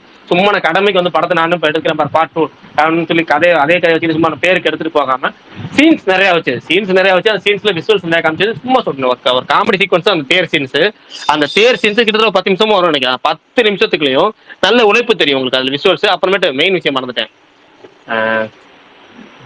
டிஎஃப்எக்ஸ்ல அந்த புலியை காமிக்கிறது, இன்னொன்னு உங்களுக்கு பிடிச்ச ஒரு விலங்கு காமிக்கிறது வருது. எல்லாமே வந்து இல்ல அது சொல்றேன், அதுதான் அடுத்தது வரேன், அதுக்கப்புறம் வரேன். இதெல்லாம் வந்து மன வருத்தத்தை அதே வந்துடும் நீ ஆரம்பிச்சனால. மன வருத்தம் என்னன்னா, ஒரு வேல்பாரி இதுக்கு முன்னாடி பொன்னியின் செல்வன் நடந்துச்சு. இந்த பொன்னியின் செல்வனுக்கு தனியா நடந்துச்சு. பொன்னியின் செல்வன் மொத்தம் 18 படம் காப்பி அடிச்சாங்க. Ponniyin Selvan scene by scene பிளாட்டை வச்சு எடுத்துட்டாங்க. அதனாலே பொன்னியின் செல்வன் பார்க்கறப்ப நிறைய பேருக்கு சீன் 18 சீன் வச்சுக்கோங்களேன். அந்த 18 சீன் வச்சுக்கோங்க. அந்த 18 சீனை படத்துல வைக்க முடியல. ஏன்னா ஆல்ரெடி நிறைய படத்தை வந்துருச்சு அப்படின்னு சொல்லி 1-2 தவிர மற்ற எல்லாமே வைக்க முடியல. 16 சீனுக்கு மேல படத்துல வைக்க முடியல. மெயின் சீன்ஸ்க்குள்ள இம்பாக்ட் ஆயிடுச்சு. மற்ற படத்துல வச்சு நம்ம படத்துல வைக்க முடியாம பாதகம் ஆயிடுச்சு அந்த படத்துக்கு, பொன்னியின் செல்வனுக்கு. இப்ப வேல்பாரிக்கு பாத்துட்டீங்கன்னா ஆல்ரெடி 2 படத்துல வச்சுட்டாங்க வேல்பாரி சீன்ஸ். இப்ப இது வந்து இன்னைக்கு வந்திருக்க இந்த காந்தாரில் பார்த்தீங்கன்னா 2 சீன் மெயின் சீனை வந்து வச்சுட்டாங்க. அதுல ஒரு சீனு ரொம்ப சர்வசாதாரணமா டக்குன்னு ஜஸ்ட் லைக் தட்னு போயிருச்சு. நிறைய பேர் கவனிச்சிருக்க மாட்டாங்க. ஓப்பனிங்ல படம் பார்க்க 10 நிமிஷம் லேட்டாக வந்தாலும் சுத்தமா புரிஞ்சிருக்காதுன்னு வச்சுக்கோங்க. ஆனா அந்த தேவாங்கு விலங்குகளை வச்சு வர்றது, தேவாங்கு விலங்கு வேல்பாரில வந்து ஒரு பாசிட்டிவா தெய்வீகமா வரும். அதுதான் முழு கதையுமே. இதை வந்து அப்படியே ஆப்போசிட்டா சூனியத்துக்கு பயன்படுத்துற அந்த விஷயத்துக்கு வச்சு டோட்டல் படம் முழுக்க வச்சு அதை வச்சு பயன்படுத்துற மாதிரி வச்சுட்டாங்க. இப்ப வந்து தேவாங்க விலங்கை வந்து நீங்க வேல்பாரியில காமிக்க மெயின் கதையே அதுதான். உங்களுக்கு எதை சுத்தி இயங்குது வேல்பாரி? மிளகா கிடையாது, சோமபானமா கிடையாது. எதுக்காக வராங்க? பூண்டிச்சாருக்கு அது அப்படி லைனா மாதிரி எதுக்காக வராங்க? இல்லங்க இவ்வளவு தூரம் வந்துட்டேன். லைட்டா வந்த மாதிரி இருந்துச்சு, அதான் சொன்னேன். இல்ல பிரகாஷ் அது ஃபர்ஸ்ட் ஒரு லைட்டா வந்துச்சுங்களா? அது என்னன்னு சொல்ல முடியுமா? லைட்டா அது இல்ல நான் சொல்றேன். இல்ல அதான் சொல்லல, அதான் வேணாம். அது டிஎம் பண்றேன். சரி ரைட் ஓகே. என்னன்னா இதுதான் வருத்தம். ஒரு வாய்ஸ் ஒரு ஒரு நாவல் எழுதுறாரு, அந்த நாவல் படமாக்க கிளியரா இல்ல. பக்கா ஓகே. ஒரு கிரியேட்டர் நாவல் சரித்திரம் வெற்றிக்கிறது. இல்ல ஃபர்ஸ்ட் இப்பன்னு சொன்னீங்களா, அப்ப கரெக்டா இருந்துச்சு. அதுக்கப்புறம் சரியில்லை. ஃபர்ஸ்ட் எப்படி எங்க இருந்து போன் பேசுனீங்களோ அங்க இருந்தே வாங்க. ஒரு கிரியேட்டர் வெற்றி பெற்ற நாவலோ ஃப்ளோ பயிற்சி விட்டுருங்க பரவாயில்ல. ஆக மொத்தம் ஒரு நல்ல நாவலா இருந்துச்சா படமாக்கணும்னு முடிவு பண்ணிட்டீங்கன்னா உடனே படமாக்கி தொலைங்கயா. இல்லைன்னா இப்படி சீன் பை சீன் உருவிட்டாங்கன்னா படம் எடுக்கும்போது இதான் ஆல்ரெடி அந்த படத்தை வச்சு இதான் இந்த படத்தை வச்சு நம்ம தமிழ் சினிமால ஏன் இப்படி நான் உருப்பட மாட்டேது, அடுத்த படத்தை பார்த்து காப்பி அடிக்கிறாங்கன்னு சொல்லிட்டு ஒரே வாரத்தில் முடிச்சு விட்டு கடைசி அவங்க இப்ப தமிழ் சினிமால ஏன் இந்த மாதிரி படங்கள்லாம் வர்றதே இல்லை அப்படின்னு வேற கேட்கறாங்க. அதனாலதான் சொல்லிடுறேன், அவ்வளவுதான். அதுக்காக இன்னொரு விஷயம் இருக்கு தலைவா. இவன் காப்பி அடிச்சாலும் அதை பிரசன்டேஷன் பண்றான்ல, அவ்வளவு கிராண்டா பண்ணிடுறான். இப்ப நீங்க சொன்ன அந்த எபிசோடு ஃபுல்லா பாத்தீங்கன்னா ஹாலிவுட் ரேஞ்சில் இருக்கும். என்னன்னா விஎஃப்எக்ஸ் பிச்சு உதவிருக்கீங்கன்ற மாதிரி பண்ணியிருப்பாங்க. பாகுபலியில நிறைய சீன் எடுத்திருந்தாலும் நிறைய படங்கள்ல தமிழ் எனக்கு தெரிஞ்சு பாகுபலியில நிறைய சீன் கலந்து வச்சிருப்பாப்ல ராஜமௌழி. ஆனா அதுக்கு ஒரு ஸ்டேஜ் பண்ணி அந்த முடி சொல்ற சீன் எல்லாம் வச்சிருப்பாப்ல, அடையங்க அப்பான்ற மாதிரி இருக்கும் பாகுபலியில. எல்லா விதமான வாத்தியங்கள் அதை நீங்க எழுத்தா படிச்சிருப்பீங்க. ஆனா நாங்க படிக்காத ஆளுகளுக்கு அது எவ்வளவு ஒரு பிரமிப்பா இருக்கும் பாருங்க. அந்த பாகுபலி பொன்னியின் செல்வனா வேல்பாரியா அந்த இன்டர்வல் பாகுபலியில? எனக்கு தெரிஞ்சு பொன்னியின் செல்வனோட முடிசூடுன்னு நினைக்கிறேன். இல்ல பொன்னியின் செல்வன் முடிச்சுட்டு அது ஓகே, அதை விட்டுருங்க. இப்ப நமக்கு அந்த சீன் பை சீன் சொல்லியிருப்போம் என்னென்ன பண்ணியிருக்காங்க, எது காப்பி அடிச்சிருக்காங்கன்னு. அதை பொன்னியின் செல்வனே விட்டுருவோம். ஏன்னா அது இப்போ அது கதையாவே இப்போ நம்ம மேக்கிங் பண்ண விதங்கள் நம்ம சொதப்பிருக்கிறாங்கிறப்ப நம்ம அதை விட்டுருவோம். இனிமேல் அதை வந்து பேசி புண்ணியம் இல்ல. இந்த வேல்பாரியை வச்சு காப்பாத்துக்கிறேன். அதாவது நம்ம என்னென்ன செத்து போனவங்களை விட்டுருங்க, இப்ப உயிருக்கு போராடிட்டு இவனையாச்சும் முழுசா காப்பாத்திருங்க அப்படிங்க. அதான் நானும் சொல்லுறேன். இப்ப பொன்னியின் செல்வனை இவ்வளவு பிளான் பண்ணி பாகுபலியோட 2 வெர்ஷன் வந்ததுக்கு அப்புறம் எடுத்துமே அவங்க கொடுத்த ஒரு ஸ்டேஜோ ஒரு பிரசன்டேஷனும் நம்ம மனித சார்னாலே பண்ண முடியல. இதே வேல்பாரிய நம்ம தமிழ்ல எடுத்தாலும் சொதப்பு வாங்க அப்படின்றது மட்டும்தான் என்னோட கருத்து. இந்த விஎஃப்எக்ஸோ இந்த மெனக்கடலோ மேக்கிங்ல இந்த பிரம்மாண்டமோ இந்த இவ்வளவு மெனக்கடலோட வராது ரிசல்ட் அப்படின்றது என்னோட கருத்து. இவங்க என்னன்னா அந்த விஎஃப்எக்ஸ்ல காந்தாரா 2ல பண்ண விஎஃப்எக்ஸ்ல எங்கேயுமே போல அவ்வளவு மோஷன் கேப்சரிங் அவ்வளவு பக்காவா இருந்துச்சு. விஎஃப்எக்ஸ்ல வந்து அவ்வளவு கிளியரன்ஸ் இருந்துச்சு. அந்த டெக்னிக்கல் டீமை பிடிக்கிறாங்கல்ல, அந்த டெக்னிக்கல் டீமை பிடிச்சி அவங்ககிட்ட தங்களுக்கு என்ன வேணும்ன்றத ஒரு வேலை வாங்குறாங்களே, அதை வந்து ரிஷப் செட்டி மாதிரி ஒரு சின்ன பசங்கனாலையோ, ராஜமௌலிக்கு வந்து பாகுபலிக்கு முன்னாடி பெரிய அடையாளம் இல்லை. எனக்கு இந்த ராஜமௌலி ஒரு பெரிய கமர்ஷியல் டைரக்டர் தான். ஆனா பாகுபலிக்கு முன்னாடி அவ்வளவு பெரிய வேல்யூ கிடையாது. ஆனா அவரு தன்னை நான் ராஜமௌலிடா அப்படின்னு ப்ரூவ் பண்றதுக்காக எடுத்தப்படாது. அப்ப அவரு அதுக்குரிய மெனக்கடலை, டெக்னிக்கல் டீமு, ஆர்ட் டிபார்ட்மெண்ட் என்னென்ன அதுல பெஸ்ட் கொடுக்க முடியுமோ அவங்க பூரா ஃபில்டர் பண்ணி எடுத்து பண்ணாங்களே, அந்த மெனக்கடல் தமிழ்ல இருக்காது. வேல்பாரிய வேணும்னா ராஜமௌலியை கூட்டு வந்து எடுத்து கொடுப்பா அப்படின்னு சொன்னா சால சிறந்ததாக இருக்கும். இல்ல இல்ல என்னன்னா இப்ப இவர் சொன்னீங்கல்ல, ஒரு பேர் என்ன ராஜமௌலி சொன்னீங்கல்ல, ராஜமௌலி என்ன பண்ணாரு, ஃபர்ஸ்ட் வந்து இது மாதிரி ஒரு ஃபேண்டசி சப்ஜெக்ட், ஒரு பிரம்மாண்டமான சப்ஜெக்ட் பண்ணணும் அப்படிங்கிறத என்ன பண்ணாரு, ஃபர்ஸ்ட் ஒரு ட்ரையல் பண்ணாரு. எப்படின்னா யமதங்கா அப்படின்னு ஒரு படம் பண்ணாரு ஜூனியர் என்டிஆர் வச்சு. யமலோகத்தை பத்தி ஐசிஐ பிறவி படம் மாதிரி வச்சுங்களேன், கிட்டத்தட்ட அப்படிதான் வச்சுங்க. ஐசிஐ பிறவி படத்தை தெலுங்குல ஏன்னா ஐசிஐ பிறவி தெலுங்கு படத்தோட ரீமேக் தான். அந்த அந்த மாதிரி ஒரு டாபிக் ஒரு இது வச்சுங்க, டைப் வச்சுங்க. அதை பார்த்துட்டு அது நல்லா சக்ஸஸ் ஆகுது, நல்லா மேக்கிங் பண்றாரு, பிரம்மாண்டமான செட்டு போட முடியுது, விஎஃப்எக்ஸ் ஒர்க் பண்ண முடியுதுன்னு உடனே டக்குனு என்ன பண்றாரு, மகதீரா எடுக்கிறாரு. மகதீரா பார்த்தீங்கன்னா ஒரு பாதி ஹிஸ்டாரிக்கல் போர்ஷன், பாதி வந்து கரண்ட் போர்ஷன் போட்டு எடுக்கிறாரு, பிரசன்ட் போர்ஷன் போட்டு எடுக்கிறாரு. மகதீராவும் நல்லா ஒரு மாபெரும் வெற்றி அடையுது. அப்போ அவருக்கு ஒரு கான்ஃபிடன்ட் கிடைக்குது, ப்ரொடியூசருக்கு நல்லா கான்ஃபிடன்ட் கிடைக்குது, இவரால் அந்த பிரசன்டேஷன் பண்ண முடியும், ஹிஸ்டாரிக்கல் போர்ஷன் நல்லா எடுக்க முடியும் அப்படின்னா அதில் நீ விஎஃப்எக்ஸ் ஒர்க் பார்க்கலாம். மகதீரால இப்போ நீ யமதங்காக்கும் மகதீராக்கும் பார்த்தீங்கன்னா யமதங்கால ஒரு 25% விஎஃப்எக்ஸ் ஒர்க் பண்ணியிருக்காரு அப்படின்னா அவர் மகதீரால 50% பண்ணியிருப்பார். ஆனா அந்த ரெண்டுக்குமே அவரோட இன்ஸ்பிரேஷன் வச்சுக்கிட்டு சங்கர் தான் வச்சிருப்பாரு. அவர் சங்கர்னால தான் எங்களால் பண்ண முடிஞ்சு, சங்கர் மாதிரி ஒரு விஎஃப்எக்ஸ் கொடுத்தனால எங்களால் இந்தியன் சினிமாவில் எல்லாம் யூஸ் பண்ண முடிஞ்சு, சங்கர் நல்லா ஐடியா கொடுத்திருந்தாரு அப்படின்னு சொல்லி தான் அது அந்த அவரோட இன்ஸ்பிரேஷனை வச்சு அவர் வந்து பார்த்தீங்கன்னா யமதங்கா 25% பயன்படுத்தினாரு, மகதீரால 50% பயன்படுத்தினாரு. அப்படியே 100% பாகுபலி வருது. அப்படியே எப்படின்னா இவரு அதாவது யார்கிட்ட இன்ஸ்பிரேஷன் வச்சுட்டு அவரை விட நம்ம பிரமிப்பா போவோம்னு சொல்லிட்டு போறாரு. பாகுபலி 2 இன்னும் பிரமிப்பாகுது. இப்போ பார்த்தீங்கன்னா 1000 கோடி பட்ஜெட்டா 2000 கோடி பட்ஜெட்டா சொல்றாரு அவர். மகேஷ் பாபு படம் 2000 கோடி நினைக்கிறாமா, 2000 கோடி பட்ஜெட்டுங்கிறாங்க. இப்படி 2000 கோடி பட்ஜெட்ல ஒரு படம் எடுக்கிறாரு அப்படின்னா ஏன்னா அவரு போயிட்டே இருக்காரு, அப்டேட் ஆகிட்டாரு, நிறைய விஷயம் போயிட்டே இருக்காரு. இது தமிழ் சினிமால வந்து அது மாதிரி ட்ரை பண்ண மாட்டாங்க. நடுவுல நானி எல்லாம் நானியை மறந்துட்டேன்.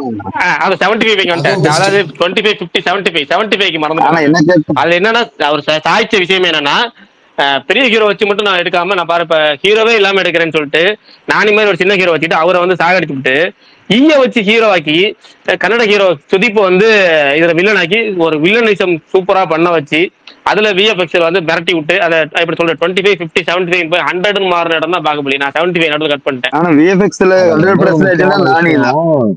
விஎஃப்எக்ஸ் வந்து நானில இன்னும் நடந்துச்சுல்ல, முதல்ல வந்து அவர் அந்த ஈக்கு வந்து வேற வேற வேற வேற இதெல்லாம் பண்ணி பண்ணி பண்ணி பண்ணி பார்த்துட்டு இருந்தாப்புல.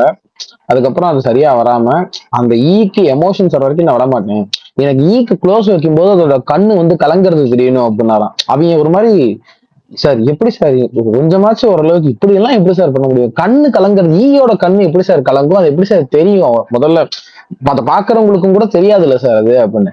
அதெல்லாம் பரவாயில்ல, நீங்க அதை பண்ணுங்க, எனக்கு அது வேணும், அது அந்த அளவுக்கு டெஃபினேஷன் வேணும் அப்படின்னு. ஏன்னா ஈல ஆக்சுவலா நீங்க கம்பேரிட்டிவ்லி மற்ற அனிமல்ஸை விஎஃப்எக்ஸ் பண்றதை விட ஈய பண்றதுல இருக்கிற கஷ்டம் வந்து க்ளோசஸ்ட் டு த க்ளோஸ். நீங்க வந்து ஃபுல்லா எல்லா சீனுமே அப்ப க்ளோஸ் தான், ஃபுல் க்ளோஸ் வைக்கணும் அதுக்கு. ஸோ எல்லா அங்க வேற எந்த டீடைல்ஸ் தப்பானாலும் அது தெரிஞ்சு போயிடும்.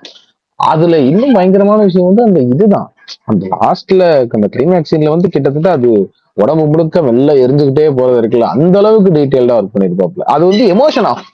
ஃபர்ஸ்ட் அவர் என்ன பண்ணாரா, ஆக்சுவலா முதல் பண்ணதுல நல்ல டெஃபினேஷன்ல வந்துருச்சான் சிஜி. ஆனா எனக்கு இதுக்கு ஏதாவது ஒண்ணு ஆகும்போது எனக்கு ஃபீல் ஆகும், எனக்கு வருத்தம் வர மாட்டேங்குதே அப்படின்னாராம். யோ வருத்தம் எப்படியா வர வைக்க முடியும் அப்படின்ற மாதிரி இது பண்ணாங்களாம். அதுக்கப்புறம் திருப்பி இதை பண்ணக்கப்புறம் வந்துச்சு அப்படின்னு சொன்னாங்க. ஆனா ஒரு டைம் அதுக்கு என்ன ஆச்சுன்னா 25 lakhs ஏதோ வந்து எக்ஸ்ட்ரா ஆயிடுச்சு போல அந்த சிஜி இதுக்கு. அப்ப அவர் போய் சொன்னாராம், இந்த 25 lakhs நான் திருப்பி மறுபடியும் பண்றேன், அது ஒரு படம் ஓடலைன்னா அந்த 25 லட்சத்தை என் சம்பளத்துல இருந்து கழிச்சுட்டு அதுக்கப்புறம் மீதியை மட்டும் எனக்கு சம்பளமா கொடுங்க அப்படிலாம் சொன்னாரு. அப்ப அவ்வளவு கான்பிடன்ஸ் இருந்துச்சு அவருக்கு அது மேல அப்படிலாம் சொல்லுவாங்க. ஆனா கடைசியில அந்த ப்ரொடியூசர் வந்து ரிலீஸ் ஆனதுக்கு அப்புறம் நல்லா ஓடிச்சுன்னு எதையும் கழிக்கலையா, பேசின சம்பளத்தை ஃபுல்லா கொடுத்தாரு அப்படின்னு சொல்லுவாங்க.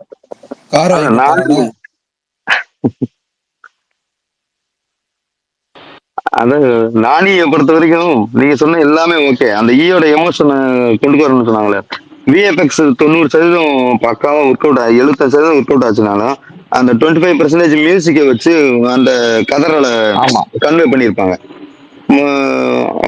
அதோட குரலுக்கு வந்து வடிவம் கொடுத்துப்பாங்க. அதான் விஷயம். அந்த மெனக்கடல் தான் தமிழ்ல இருக்காது. வேல்பாரிய அப்படியே விட்டுறது ரொம்ப நல்லது. மெனக்கடல் மட்டும் இல்ல ப்ரோ, இதுல இன்னொன்னு இருக்கு, கன்விக்ஷன் ஒண்ணு சொல்லுவோம்ல. இப்போ எனக்கு அது இந்த படத்தை விட்டுருங்களேன் நீங்க, எனக்கு நான் ரொம்ப ரொம்ப இது ரொம்ப லேட்டா பார்க்க ஆரம்பிச்சவன் தான் வச்சுக்கோங்க. இப்போ பிரகாஷ் ப்ரோவோ இல்ல இன்னொரு ஃப்ரெண்ட் இருக்காப்புல, நம்ம இவர் இருக்காப்புல தமிழரசன் இருக்காப்புல, அவரோ இந்த மாதிரி ஆட்கள் யாராவது சொல்லுவாங்க சொல்ற பாருங்க இதை பாருங்க அப்படின்னு, அப்படி பார்த்தா மட்டும் தான் நான் பார்ப்பேன் தெலுங்கு படங்கள். ஆனா இது வரைக்கும் நான் நான் சொல்றது சாதாரண படம், அதாவது இந்த ரொம்ப இது இல்லாம மசாலா படம் இருக்குல்ல, அதுலயுமே அவங்களுக்கு ஃபுல் ஆஃப் பண்றதுக்கு இருக்கிற கன்விக்ஷன் இருக்குல்ல, அந்த இண்டஸ்ட்ரிக்கே சொல்றேன் நான், அவங்களுக்கு அந்த கன்விக்ஷன் பயங்கரமா இருக்கு. இந்த கதையை தான் சொல்ல போறேன், இதை நான் உன்னை நம்ப வைப்பேன் அப்படிங்கறது ஒண்ணு இருக்குல்ல, அது வந்து அவங்க அட்டகாசமா இருக்கு. ஒரு படம் தான் நான் பார்த்தேங்க, கிட்டத்தட்ட ஒரு என்டிஆர் படம் பேர் மறந்துட்டேன், ஒரு கிட்டத்தட்ட அவங்க அந்த முதல் 5 நிமிஷத்துல சொன்ன கதைன்றது நம்ம தேவரமன் படத்தோட கதை. ஒரு ஃபுல் படம் முடியும்னு வச்சுக்கோங்க. அந்த கதையில ரவுடி ஒருத்தன் போய் இது பண்றான், வெட்டுறான், கடைசியில சாவு விழுந்த உடனே இனிமே இந்த இதுவே வேணாம்னு அறுவாலை தூக்கி கீழே போடுறான், நம்ம எல்லாரும் புள்ளக்குடியில படிக்க வைக்கிறான்னு சொல்றான்றது கிளைமேக்ஸ் கிட்ட. அதை வந்து முதல் 5 நிமிஷத்துல காட்டான். நான் யோசிச்சுட்டு இருக்கேன், இவன் மீதி படத்தை எதை வச்சு எடுப்பான் அப்படின்னு பார்த்தா, அந்த படத்தை எடுத்து அதோட கிளைமேக்ஸ் வந்து எனக்கு கிட்டத்தட்ட டேய் இதை எப்படா ஒருத்தன் கிளைமேக்ஸா யோசிக்க முடியும் அப்படிங்கறது ஒண்ணு இருக்குல்ல, அது எனக்கு அட்டகாசம் பண்ணிட்டானுங்க. திருவிக்ரம் படம் என்னடா கரெக்ட், அவர் படம் தான். எனக்கு வந்து இது வந்து பயங்கர ஒரு மாதிரி இதுவாயிடுச்சு, என்னடா அது அப்படின்ற மாதிரி. சோ நான் என்ன சொல்றேன், இப்ப நீங்க எவ்வளவு பெரிய கதையா இருக்கலாம், ஓவர் த டாப் ஒன்று எடுக்கிறாங்க, அது நார்மல் கூட கிடையாது. இந்த பிசிக்ஸ் அப்படின்னு சொல்லிட்டு அந்த இன்னொரு படம் வருமே, அதுவும் என்டிஆர் பண்ணாங்க, பிசிக்ஸ் வச்சு ஒரு மாதிரி பண்ணிட்டு இருப்பாரு, இங்க தட்டி விட்டா அது அங்க வரும், அது அவங்க அந்த எமோஷனையும் இந்த ஓவர் த டாப்பையும் பிளெண்ட் பண்றாங்க தெரியுமா. அதுல அவங்களுக்கு ஒரு மொரட்டு கன்விக்ஷன் இருக்கு. இந்த நீங்க இந்த படத்தை எடுத்துக்கிட்டாலும் கூட, அல்லா வைக்கும் தப்புறம்ல எடுத்துக்கிட்டா கூட, முதல் 10 நிமிஷத்துல உங்களை செட் பண்ணி இதுதான் இந்த உலகம் அப்படின்னு நம்ப வச்சிடறானுங்க. அதனால அதுக்கப்புறம் நீங்க ஒரு மணி நேரம் 1.5 மணி நேரம் வேற எங்கேயாவது சுத்திட்டு திருப்பி நீங்க எந்த பாயிண்ட்ல கதைக்குள்ள வந்தாலும் நம்ம ஏற்கனவே கதைக்குள்ளதான் இருக்கோம். அந்த கன்விக்ஷன் இருக்குல்ல அவங்களுக்கு, அது வந்து அநியாயமா இருக்கு. மியூசிக்லயும் சரி, அவங்க வந்து ஒரு மொத்த டீமே நம்பி உழைச்சா எப்படி உழைப்பாங்க, இந்த கண்டென்ட்டை நான் புரிய வச்சிருவேன், இந்த கண்டென்ட்டை நான் கடத்திடுவேன் அப்படிங்கிறது இருக்குல்ல, அந்த கன்விக்ஷன் இன் ஜென்ரலாவே தெலுங்கு சினிமால அவங்களுக்கு ரொம்ப இருக்கு. அவங்களோட கிரியேட்டர்ஸ்ட அடிப்படையிலேயே இருக்கு. இப்ப தமிழ் படமே ஒரு ஜானர்னு சொல்லுவோம்ல, தமிழ்ல வந்து நம்ம வந்து ஒரு கிளாஸான ஃப்ரேமோ இல்ல ஒரு எமோஷனோ இல்ல இந்த கமர்ஷியல் எலிமெண்ட்ஸோ பாட்டோ இதெல்லாம் நல்லா இந்த ஓவரால் ரவுண்டடா இருக்குல்ல ஒண்ணு, அது நமக்கு இயல்பாவே வந்துடும் தமிழ் கிரியேட்டர்ஸ்க்கு. ஆனா அந்த மாதிரி அவங்களுக்கு கன்விக்ஷன் டு புல் ஆஃப் இந்த ஓவர் த டாப்ன்றது இருக்குல்ல, அது அவங்களுக்கு ரொம்ப இயல்பாவே வந்துருது. அந்த மாதிரி ஆக்சுவலா அது இயல்புன்னு நான் சொல்ல முடியாது. அவங்க ஒரு நானி அந்த பீரியடு மகதீரா பீரியடுக்கு அப்புறம் அவங்க நிறைய கத்துக்கிற ஆரம்பிச்சிட்டாங்க. ஃப்ரேம் முதற்கொண்டு கலர் கிரேடியன் முதற்கொண்டு அவங்களோட படங்கள்ல பாத்தீங்கன்னா, இன்னொரு படம் ஒரு படம் வந்துச்சு, ஒரு கோர்ட்டுன்னு ஒரு படம் வந்துச்சுன்னு நினைக்கிறேன், ஒரு சின்ன படம் அது. அந்த படத்தை பாருங்க, ஃப்ரேம் ரொம்ப கிளீனா இருக்கும். நான் ஒரு டிசைன் ஒரு டிசைன் பண்ணா இந்த எலமெண்ட்ஸ் ஆட் பண்ணுவோம் தெரியுங்களா, ஒரு ஃபுல்ஃபில் பண்றதுக்கு. அப்படி ஃப்ரேம்னு பார்த்தோம்னா ஆர்ட் டிபார்ட்மெண்ட் அப்படியே துண்டா அழகா பிளண்ட் ஆகி சூப்பரா தெரிவாங்க. ஒரு நடுத்தர வீடு, அவங்க வீட்டுல இருக்குன்னு காட்டுறதுக்கு அவன் அங்கேயே மெனக்கிட்டுறான், ஆரம்பத்துல பிளான் போட்டுறான், அதான் அப்படியே ஆர்ட் டிபார்ட்மெண்ட் வச்சு கரெக்டா கொண்டு வந்துடுறான். அது தக்க ஆளை பிடிக்கிறான். அதுக்கப்புறம் முக்கால்வாசி பிஜிஎம் அந்த ரைட்டிங்கு ஆக்சுவலா அங்க ரைட்டிங் ஃபுல்லா இருந்தனாலதான் அங்க வந்து சட்டில இருந்தனால ஆப்பிள் வருன்ற மாதிரி சிம்பிள் லைனா எடுத்துக்கிட்டாலும் அங்க ஃபுல்லா எழுத்துல கொண்டு வந்துட்டு ஃப்ரேம் வச்சுட்டு என்னென்ன எழுதுனானோ அதை பூரா கொண்டு வந்து காமிச்சிடறான். அந்த சின்ன படத்துல அவ்வளவு இருக்கும். அதே மாதிரி அனுமான் ஒரு படம், ஒரு சின்ன ஹீரோ, அவனை வச்சு எடுத்துக்க அதுல அவ்வளவு குவாலிட்டி இருக்கு. அவன் அந்த உழைப்பு அப்படியே தெரியும் நம்மளுக்கு. ஏத்துக்கிற வைக்கிறான் பாத்தீங்களா, அதைத்தான் சொல்றேன். அந்த மெனக்கடல் வந்து அந்த கான்பிடன்ஸ் வந்து அந்த ஏத்துக்க வைக்கிறதுன்றது இருக்குல்ல, அதான் கன்விக்ஷன். என்னன்னா டெக்னிக்கல் நீங்க கத்துக்க முடியும் ப்ரோ, டெக்னிக்கல்ன்றது ஒரு ஸ்கில் சரிங்களா, அது டெவலப் பண்ணிக்க முடியும். இப்போ ஃபார் எக்ஸாம்பிள் நம்ம இந்த இது மாதிரி நம்ம இங்கிலீஷ் மாதிரின்னு வச்சுக்கோங்க, ஒரு ஸ்கில். அது ஸ்போக்கன் இங்கிலீஷ்ன்றதோ கம்யூனிகேஷன்றதோ ஒரு ஸ்கில் இல்ல. இப்போ நீங்க சொல்லிட்டு இருந்தீங்கல்ல, நம்ம எப்படி டக்குன்னு பேசுறீங்க அப்படின்னா அது ஏன்னா நீங்க பேச பேச பேச ஒரு 10 ஸ்பேஸ்ல நீங்க வந்து டெய்லி பேசிட்டே இருந்தீங்கன்னு வச்சுக்கோங்க, 11ஆவது நாள் ஒரு இன்வாலண்டரி ரியாக்ஷனாவே உங்களுக்கு வர ஆரம்பிச்சிடும். அந்த மாதிரி இந்த ஃப்ரேம் வைக்கிறதோ ஒரு டெக்னிக்கல் எக்ஸ்பர்டைஸோ இல்ல அது தெரிஞ்சுக்கிறதோ இருக்குல்ல, அது உங்களுக்கு கொஞ்சம் கொஞ்சமா நீங்க ஃபீல்டுல ஷூட்ல இருக்க அது உங்களுக்கு ஒரு மாதிரி தானாவே வந்துடும். ஆனா இது இருக்குல்ல, இந்த கன்விக்ஷன்ன்றது இருக்குல்ல, அது அப்படி அது வந்து அப்படி அது தன்னால வர விஷயம் கிடையாது. அதாவது நான் சொல்றது என்ன, கத்துக்கிட்டு வர விஷயம் கிடையாது, அது தன்னால வர விஷயம்.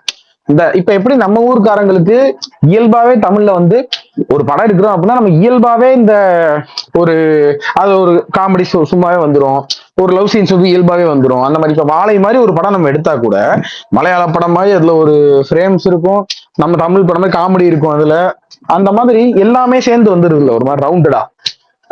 சோ அந்த மாதிரி அவங்களுக்கு வந்து இந்த கன்விக்ஷன்ன்றது அவங்களோட சினிமாவை பார்த்து பார்த்து வளர்ந்தா அவங்களுக்கு அப்படியே இயல்பாவே வந்துருது.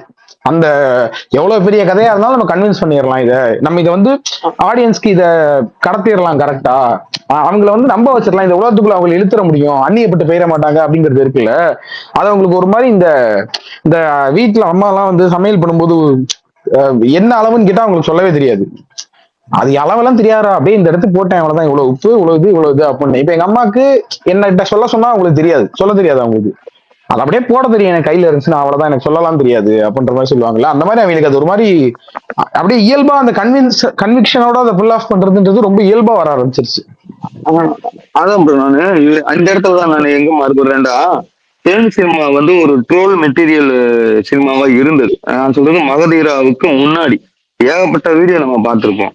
நான் சொல்றது வந்து அந்த மகதீரா சம்திங் அந்த அந்த ஸ்டேஜ்ல இருந்தவங்க அந்த ஓகே ஓகே, அதுக்கு அப்புறம் அவங்க டெக்னிக்கலாவும் நீங்க சொல்ற கன்விக்ஷன் வந்து எங்க கான்பிடென்டா மாறுதுன்னா, அந்த கன்விக்ஷன் கான்பிடென்டா மாறுதுன்னா அவங்க டெக்னிக்கலா ஸ்ட்ராங் ஆனா மட்டும்தான் அது மாறும். டெக்னிக்கலா என்னால இத உனக்கு புரிய வைக்க முடியும், அதை நானு ஃப்ரேம்ல உனக்கு காட்ட முடியும், நானு இதை ஒன்னா நம்ப வைக்க முடியும். ஒரு வந்து பிறந்தனையும் அந்த வெள்ளத்துல இருந்து தப்பிச்சு வர்றத நானு உனக்கு காட்ட முடியும்ன்றது எங்க வருதுன்னா, டெக்னிக்கலா அதை அவன் அப்டேட் ஆனா மட்டும்தான் அதை சொல்லி எனக்கு இந்த மாதிரி மோஷன் எஃபெக்ட் இந்த மாதிரி இருக்கணும், அந்த ரெக்கை எனக்கு ஒட்டிக்கிறணும், அந்த ஈயோட ரெக்கை ஒட்டிக்கிறணும், தண்ணி வந்துக்கு இருக்கணும், ஒரு ரயில் தண்டவாளத்துல ஒருத்தன் மாட்டிக்கிட்டா எப்படி துடிப்பானோ அதை அந்த பிறந்த தட்டிக்கிற இடத்துல நானும் உங்களுக்கு நான் கடத்தணும். அப்ப அந்த டெக்னிக்கலா அவன் எக்ஸ்பிளைன் பண்ணி அந்த விஷயத்த டெக்னிக்கல எழுதணும்ல. அந்த பிறப்பிடம்னு ஒண்ணு இருக்கு, அங்க அந்த காட்டுறத ரைட்டிங்லாவும் ஏதோ ஒரு விஷயத்துல அவன் டெக்னிக்கல் அப்டேட் ஆயிட்டான், ரொம்ப அப்டேட் ஆயிட்டான், கிரியேட்டிவிட்டியா அதை அப்டேட் ஆகிட்டு அதை கான்பிடென்டா நம்மளுக்கு கன்வே பண்ண முடியும்ன்ற ஒரு ஸ்டேஜுக்கு வந்துட்டாங்க. ஆனா நம்ம மக்கள் வந்து ஒரு நாங்கெல்லாம் வளர்ந்துட்டோம்டா அப்படின்ற ஒரு மெத்தனத்துல ரொம்ப பின்னாடி போயிட்டோம். ஆக்சுவலா தெலுங்க பார்த்துட்டு கன்னடத்துல ஒரு குவாலிட்டி ஆயிடுச்சு. ஆஃப்டர் கேஜிஎஃப் அங்க வந்த படங்கள்லாம் பாருங்க, நான் சொன்ன அனுமன் அங்கதான் வந்துச்சுன்னு நினைக்கிறேன், அதுக்கப்புறம் காந்தார் அங்கதான் வந்துச்சு, சார்லி அங்கதான் வந்துச்சு, சைடு ஏ சைடு பி அந்த அந்த சாப்டர் அங்கதான் வந்துச்சு. இந்த அந்த ஒரு படம் அது ஒருத்தர் இந்த சொட்ட தலையா இருப்பாப்ல இல்ல சார்லில டாக்டரா இருக்காரு, அவரு ஒரு படம் அந்த படம்.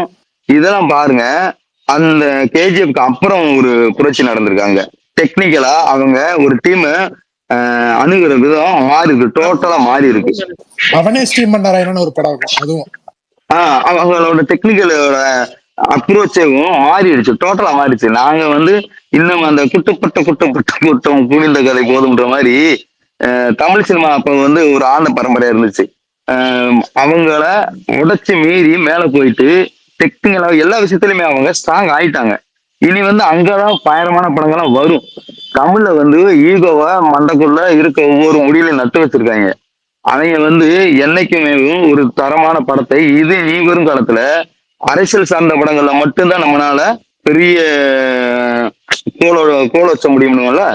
அரசியல் அந்த எவனும் பேச முடியாத தயங்குற பேசவே முடியாதன்ற ஒரு வார்த்தை இருக்குல்ல, அந்த பேசவே முடியாத ஒரு வார்த்தைய தமிழ் சினிமாவில் அரசியல் ரீதிய படங்கள், சித்தாந்த படங்கள், அதுல மட்டும்தான் நம்ம கை உயர்ந்திருக்கோம். கமர்ஷியலா ஒரு கிரியேட்டிவிட்டியா எடுக்கக்கூடிய படங்கள்ல வந்து நம்ம அவங்கள தொடர்றதுக்கு ரொம்ப டிஸ்டன்ஸ் இருக்கு. ஹிந்தியில வந்து எனக்கு வந்து அட்லீஸ்ட் சொல்லாதீங்க ப்ரோ, வன்மத்தை கட்டிடுவேன். இல்ல அவரு இல்ல இல்ல நான் ஒண்ணு சொல்றேன். ஆனா இங்க வந்து இவர் சொல்றது மாதிரி ஒண்ணு இது என்னன்னா, எதனால அது மெயின் திங்னா, இங்க வந்து ரைட்டராவே அவங்க இருக்கு, ரைட்டர் டைரக்டராவும் நம்மள இருக்கிறதுனால அது என்ன ஆகுதுன்னா, அவங்க டைலாக்ஸா வசனமாவே நிறைய கன்வே பண்ணிடுறோம் நம்ம. ஆனா அவங்க ஊர்ல அது கிடையாது. இப்ப ராஜமௌலிக்கு வந்து எழுதி தரது எல்லாத்தையும் அவர் பண்ணிடுறாரு அவங்க அப்பா. இவர் வந்து டிரெக்ஷனா விஷுவலா அதை எப்படி பண்றது அப்படின்னு அவங்க எல்லாருமே கொஞ்சம் இந்த விஷுவல்ல கொஞ்சம் அதிகமா கான்சென்ட்ரேட் பண்றாங்க, விஷுவல் ஸ்டோரி டெல்லிங்ல. அப்புறம் இன்னொரு முக்கியமான விஷயம், கன்னடத்துல நீங்க சொன்னீங்கல்ல, அதுல மெயின் விஷயம் வந்து அவங்க தியேட்டர் பேக்ரவுண்ட்ல இருந்து வரவங்க தியேட்டர் எல்லாத்தையுமே விஷுவலா கன்வே பண்ண சொல்லுவாங்க. இந்த பிளே ஃபார்மேட் இருக்குல்ல அதுல. ஸோ அவங்க கிட்ட அது ஒரு பெரிய பிளஸ் அவங்களுக்கு. அது ஒரு அதுல வந்ததுனால அந்த விஷுவல் சென்ஸ்ன்றது அவங்களுக்கு ஒரு மாதிரி இயல்பாவே வந்துருக்கு. அப்புறம் அந்த இவருமே இல்ல, இந்த காந்தாரா டைரக்டர் ஒருத்தர் ரிஷப் வந்து இந்த கிராமத்தோட இந்த இதுல இருந்தே வர்றதுனால அவருக்கு அந்த அடிப்படையாவே இந்த ஃபோக்லோரை வந்து நிறைய முறை நான் ஸ்டேஜ் பண்ணி பார்த்திருக்கேன்னு சொல்றாரு. அப்புறம் இன்னொன்னு நீங்க சொன்ன அந்த எல்லா படங்களுக்குமே இவங்க எல்லாருமே இப்போ ஒர்க் பண்றாங்க. இவங்க எல்லாருமே ஒரே கேங் மாதிரிதான். அந்த ரக்ஷித், ரிஷப், ராஜ் எல்லாரும் ஒரே ரக்ஷித், ரிஷப், ராஜ் பி, அப்புறம் அந்த ஹேமந்த் இது எடுத்தாரு. சைடு இவங்க எல்லாருமே சைடு அவங்க எல்லாருமே ஒவ்வொரு படங்களுக்கும் ஒவ்வொருத்தங்க போய் வேலை செஞ்சுக்கிறாங்க. இதை நீங்க எடுத்து கொடுத்துருங்க, அதை நீங்க பண்ணி கொடுத்துருங்க, இதை நீங்க இது பண்ணுங்க அப்படின்ற மாதிரி ஒரு ஜோன். அப்படியே மொத்தமா எல்லாரும் சேர்ந்து வேலை செய்யறாங்க அப்படிங்கிற மாதிரி ஒண்ணு. நான் அவர் நடிச்ச ஒரு படத்தை கூட இப்ப ரீசெண்டா பார்த்தேன், அதுவும் அப்படிதான் இருந்துச்சு. அதுவும் ரொம்ப சாதாரண கதையோ என்னையா அது பண்ற மாதிரி இருந்துச்சு. அந்த படம் பேர் மறந்துட்டேன் தெரியும். ஆனா கரெக்ட் அந்த படம் தான். அது ஹிலேரியஸா பண்ணிட்டாங்களே, என்ன சரியான கொபீர். ஆமா சாதாரண கதை தான். எனக்கு நீ காந்தாரா பார்க்கும்போது மேஜர் கேரக்டர்ஸ் இங்க வந்துச்சு, அந்த வேர்ல்டுக்குள்ள அப்படியே பேக் டு காந்தாரா வந்திருக்குன்னு தான் சொல்லுவாங்க எல்லாமே. அப்படியே போய் காந்தாராக்கு வந்திருக்கு, நார்மல் ரெகுலர் பேஸா போயிடுச்சு. நீங்க ஏங்க வேல்பாரி உள்ள வச்சீங்க? அட ஏங்க ஒரு லைன் சொல்லுங்க. நானு ரொம்ப நேரமா ஆதி ப்ரோவும் மிஸ்டர் ஆப்கானும் மாத்தி முத்தம் தான் கொடுத்துட்டு இருக்காங்க. அதாவது நாளைக்கு கேக்குறேன்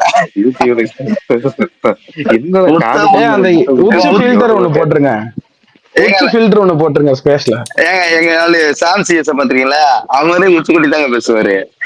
அது நிறைய பேருக்கு அது இருக்கும், அது இது பண்ண முடியாது. அந்த இச்சை போக குறைச்சிருவோம் தலைவர் திஸ் திங் அப்படி. சரி ஓகே காந்தாரா. எனக்கு என்ன சரி ஆதி சொல்லிருங்க. எனக்கு வந்து பார்ட் 1 பெருசா பிடிக்காது, கடைசி 20 minutes மட்டும் தான் பிடிக்கும். அதுல அது தியேட்டர்ல பாத்துக்கலாமோ நான் தோணுச்சு. ஏன்னா நடுவுல நிறைய ஜெம்ஸ்கேர்ஸ் வச்சிருப்பாங்க. அவரு ஜெயில செல்லுக்குள்ள படுத்திருப்பாரு, தோட்டத்துல சும்மா நைட்ல நடந்து போயிட்டு இருப்பாரு, அப்ப திடீர்னு ஓன்னு கத்தி ஒரு இதான் நான் தியேட்டர்ல பார்த்தோம்னா பயங்கரமா இருந்திருக்குமே தோணுச்சு. அந்த ஒரு ஏரியா மட்டும் எனக்கு ஒரு பெரிய டிசப்பாயின்ட்மெண்ட் இந்த பார்ட் 2ல. அண்ட் 2ல நான் ரொம்ப ஆச்சரியப்பட்டது ஃபர்ஸ்ட் ஹாஃப்லயே என்னன்னா, 300 நாள் கிட்ட ஷூட் போச்சுன்றாங்க.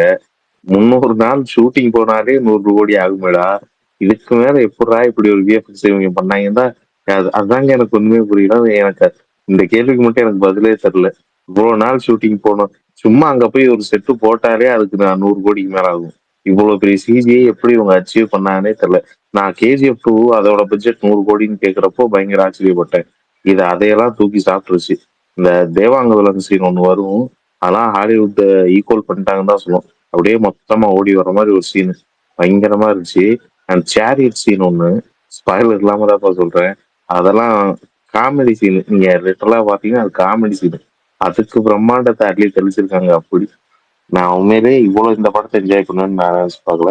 பயங்கரமா இது பெருசா ஆஹா ஓஹோ அப்படி இப்படின்லாம் இல்லை. அவர் மிஸ்டர் ஆப்கான் சொன்ன மாதிரி பார்ட் 1ல இருந்த ரூட்டடு இது ஒரு கட்டத்தை வரைக்கும் தான் ஓகே. அந்த செகண்ட் ஹாப்ல அந்த பஞ்சூர்லி தெய்வம் அவங்களுக்குள்ளே சில அவதாரங்களா இருக்கும், அங்கேயே அது முடிஞ்சு. அதுக்கப்புறம் இவங்க ஃபுல்லா பேன் இண்டியா மார்க்கெட்டை பேஸ் பண்ணி தான் சிவன் எல்லாம் உள்ள இறக்கியிருக்காங்க. குறிப்பா அந்த தோர் வந்து திரும்ப சுத்திலோட ஒரு கம்பேக் கொடுப்பார்ல, அந்த மாதிரிலாம் கிளைமேக்ஸ் ட்ரை பண்ணியிருந்தாங்க. மார்க்கெட்டுக்காகவும் நிறைய விஷயங்கள் இதுல பண்ணியிருக்காங்க, அதை ஒத்துக்கிட்டு தான் ஆகணும். கன்னடால ரூட்டடா பாத்தீங்களா ப்ரோ? எதுல ஆமா, பாத்தீங்க? நான் கன்னட ஒரிஜினல் வெர்ஷன் தான் பார்த்தேன். Okay okay. மொத்தத்துல இது ஒரு நல்ல படம். பெருசா அறுத்து ஆராய்ச்சி பண்ண விருப்பம் இல்லாம தான் போனேன் நான். சரி, எல்லாரும் ஆகாவோன்னு சொல்றாங்க போவோம். எனக்கு ட்ரைலரும் பெருசா இம்பாக்டா இல்லை. ஓகே, என்ன ட்ரைலர் இது அப்படின்னு தான் இருந்துச்சு. ஆனா எனக்கு பயங்கர சர்ப்ரைஸா தான் இருந்தது. குறிப்பா டிவோஷனல் மியூசிக் அது இதுன்னு ஹீரோயின் ட்விஸ்ட் ஆல்ரெடி ரிவ்யூ ஆகிட்டு தான் அது பெரிய சர்ப்ரைஸா இல்லை. ஆல்ரெடி நிறைய பேர் ரிவ்யூ சொல்லிட்டு வர கமெண்ட்ல திட்டிட்டு இருக்காங்க, சின்ன சின்னதா சொல்லுங்க. அதனால இந்த ரிவ்யூ இதோட முடிச்சுக்கிற ஒரு ஓகே நல்ல படம் தான். தேட்டர்ல கண்டிப்பா ட்ரை பண்ணி இந்த ஃபெஸ்டிவலுக்கு இன்னைக்கு 2 படம் பார்த்தேன். 2 படமே எதை முடிவு பண்றதுன்னு தெரியலையா அப்படின்ற மாதிரி இருந்துச்சு. 2மே வேற வேற சேனல் வேற. இப்போ செகண்ட் இட்லி கடைக்கு அப்படியே வந்தோம்னா இப்பதான் பார்த்துட்டு வந்த 6 மணி ஷோ. இட்லி கடையில அந்த எல்லாமே ஓகே. எனக்கு தனுஷ் அவர் நினைச்சா அவருக்குன்னு பயங்கர யங்ஸ்டர்ஸ் ஃபேனா இருக்காங்க. டைரக்ட் பண்றாரு, ப்ரொடக்ஷன் ஹவுஸும் வச்சிருக்காரு. அப்படிங்கிறப்ப அவர் நினைச்சா மாறி மாறி இல்ல ராயன் மாதிரி மாசா படம் பண்ணி அசால்ட்டா ஃபேன் பேஸ் என்ன ஏற்றிட்டு போகலாம், நல்லா பாக்ஸ் ஆஃபீஸ் போகலாம். ஆனா அவர் இந்த மாதிரி இத ஃபர்ஸ்ட் படம் பண்ணாரு ராஜ்கரன் வச்சு, அந்த படம் பவர் பாண்டி. இந்த மாதிரி பவர் பாண்டி இப்படி போறதுக்குள்ள அதுதான் ஒரு டேரக்டரா அவர் பண்ண வேண்டிய வேலை கரெக்டா பண்றாரு அப்படின்னு தோணுது. சும்மா நானும் டைரக்ட் பண்ற பாரு அப்படின்னு பண்ணாம இதுல எனக்கு நிறைய இட்லி கடை நான் சொந்தமா அப்பா பண்ற பிசினஸே நாங்க இப்போ ஃபேமிலியா பண்ணிட்டு வந்ததால இந்த படத்தை பிடிக்காதுன்னு சொல்லவே முடியாது. நிறைய இடங்கள் எனக்கு பர்சனலா கனெக்ட் ஆச்சு. இப்போ 2 நாளைக்கு முன்னாடி ஆதி ப்ரோ கூட ஒரு ஸ்பேஸ்ல சொல்லிட்டு இருந்தாரு, படத்தை இவங்க படமா பார்க்க மாட்டாங்க, ஏதோ ஒரு இடம் அவங்களுக்கு கனெக்ட் ஆயிடுச்சுன்னா அவனுக்கு ஒரு தனி படத்தை ஓட்ட ஆரம்பிச்சுவாங்க. கரெக்ட், எல்லாருமே அதுதான் பண்றோம். நம்ம டாக்டர் இன்ஜினியர் அடுத்த அதை ஆராய்ச்சி தவிர்க்க முடியாதுல்ல தலைவா. அதை தவிர்க்க முடியாது. அது கனெக்ட் ஆகும். ஒருத்தனுக்கும் ஒரு படம் கனெக்ட் ஆகும். இப்ப பாத்தீங்கன்னா எக்ஸ்ட்ரீம்லி பாசிட்டிவ் ரிவ்யூஸ் வாங்கிட்டு இருக்கிறது காந்தாரா தான். ஆனா இந்த ஸ்பேஸ்ல இப்போ வந்ததுக்கு அப்புறம் இட்லி கடை பெட்டர்ன்னு சொல்றாங்க. எனக்கு பெட்டர் நேத்து ஒரு மாதிரி சொன்னாங்க, இன்னைக்கு எனக்கு காந்தாராவோட இட்லி கடை பெட்டர்னு தான் நிறைய பேர் சொல்றாங்க. அது புரியல. அது ஒருத்தவங்களுக்கும் ஒரு பாயிண்ட் ஆஃப் வியூ இருக்கும். எனக்கு என்னன்னா அந்த ஃபர்ஸ்ட் ஹாஃப்ல மட்டும் அந்த திடீர் ஞான தனுஷ் வருதுல அதை மட்டும் ஏத்துக்க முடியாது இல்லை. அதை ஒண்ணு மட்டும் கொஞ்சம் ரைட்டிங்கே சரி பண்ணிருக்கலாம். இவர் போறாரு ஃபாரின் போறாரு, ஆனா அப்பா இறந்துட்டாருங்கிற செய்தியை கேட்டோடனே உடனே அந்த இட்லி கடையை ரீஓபன் பண்ணணும். அப்பாவோட அருமை திடீர் ஞானம் எங்க இருந்து வந்துச்சுன்னு தெரியல, அதுக்கு கன்வின்சிங்கா எழுதிருக்கலாம் உட்காந்து. ஏன்னா மற்றபடி நிறைய இடங்கள்ல அவரு பயங்கரமா அந்த எமோஷனல் ஏரியாவை பயங்கரமா எடுத்திருந்தாரு. குறிப்பா ஃபர்ஸ்ட் டைம் எந்திரிச்சு குளிச்சுட்டு பட்டையை போட்டு வேட்டி சட்டையை கட்டிட்டு நடந்து வருவாரு, அந்த சீன்லாம் கண் கலங்கிடுச்சு. அண்ட் கிளைமேக்ஸுமே சூப்பர், அந்த பண்ணா முடிச்சது. இந்த மாதிரி படங்கள் தான் நிறைய எதிர்பார்க்குறேன் தமிழ் சினிமால. எனக்கு இட்லி கடை ஒரு படி மேல நிற்கிது அந்த 2 படத்தை கம்பேர் பண்ணா. பர்ஃபெக்ட் ஃபெஸ்டிவல், ரொம்ப யோசிக்காம லாங் ரன் இருக்கு, 2மே நல்லா போகும். இட்லி கடை கண்டிப்பா தேட்டர்ல ட்ரீட் பண்ணுங்க, சப்போர்ட் பண்ண வேண்டிய படம்.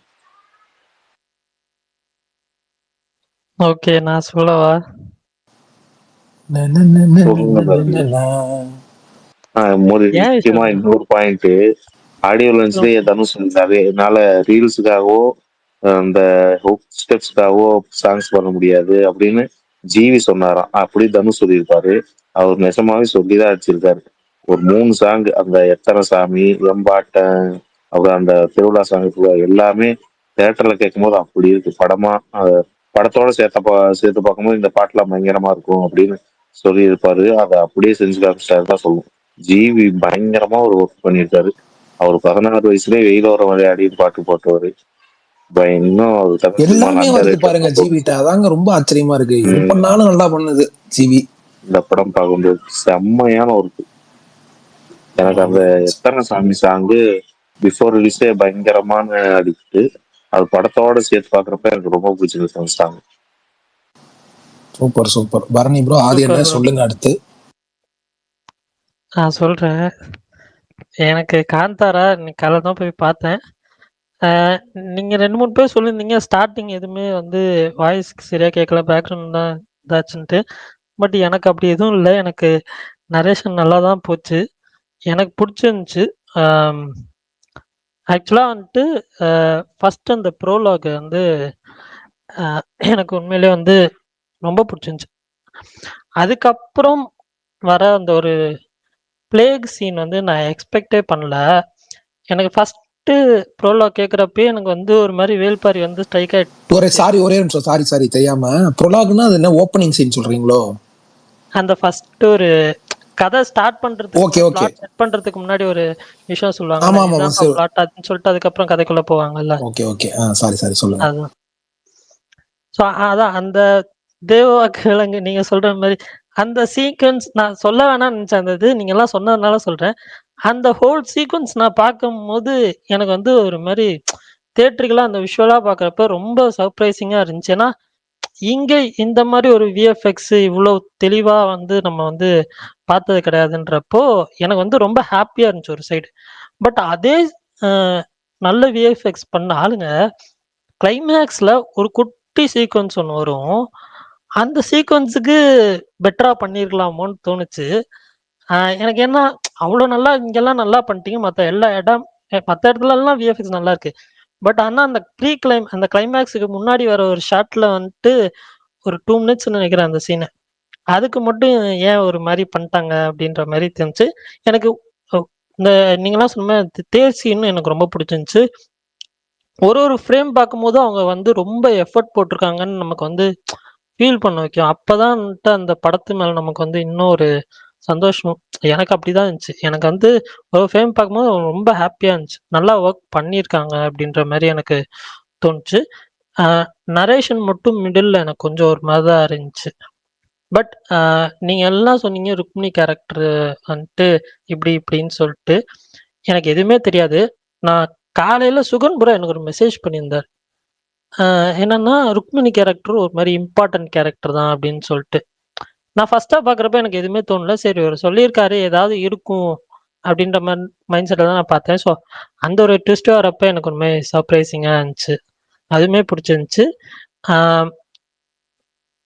கிளைமேக்ஸ் வந்து கொஞ்சம் இதா இருந்தாலும் ஸ்ட்ரெச்ட் அவுட்டா இருந்தாலும் ஓகே. எனக்கு ஓவரால் சாட்டிஸ்ஃபைங் ஃபிலிம் தான். டீசென்ட் டு குட்டா தான் இருந்துச்சு. நான் என்ஜாய் பண்ணேன்.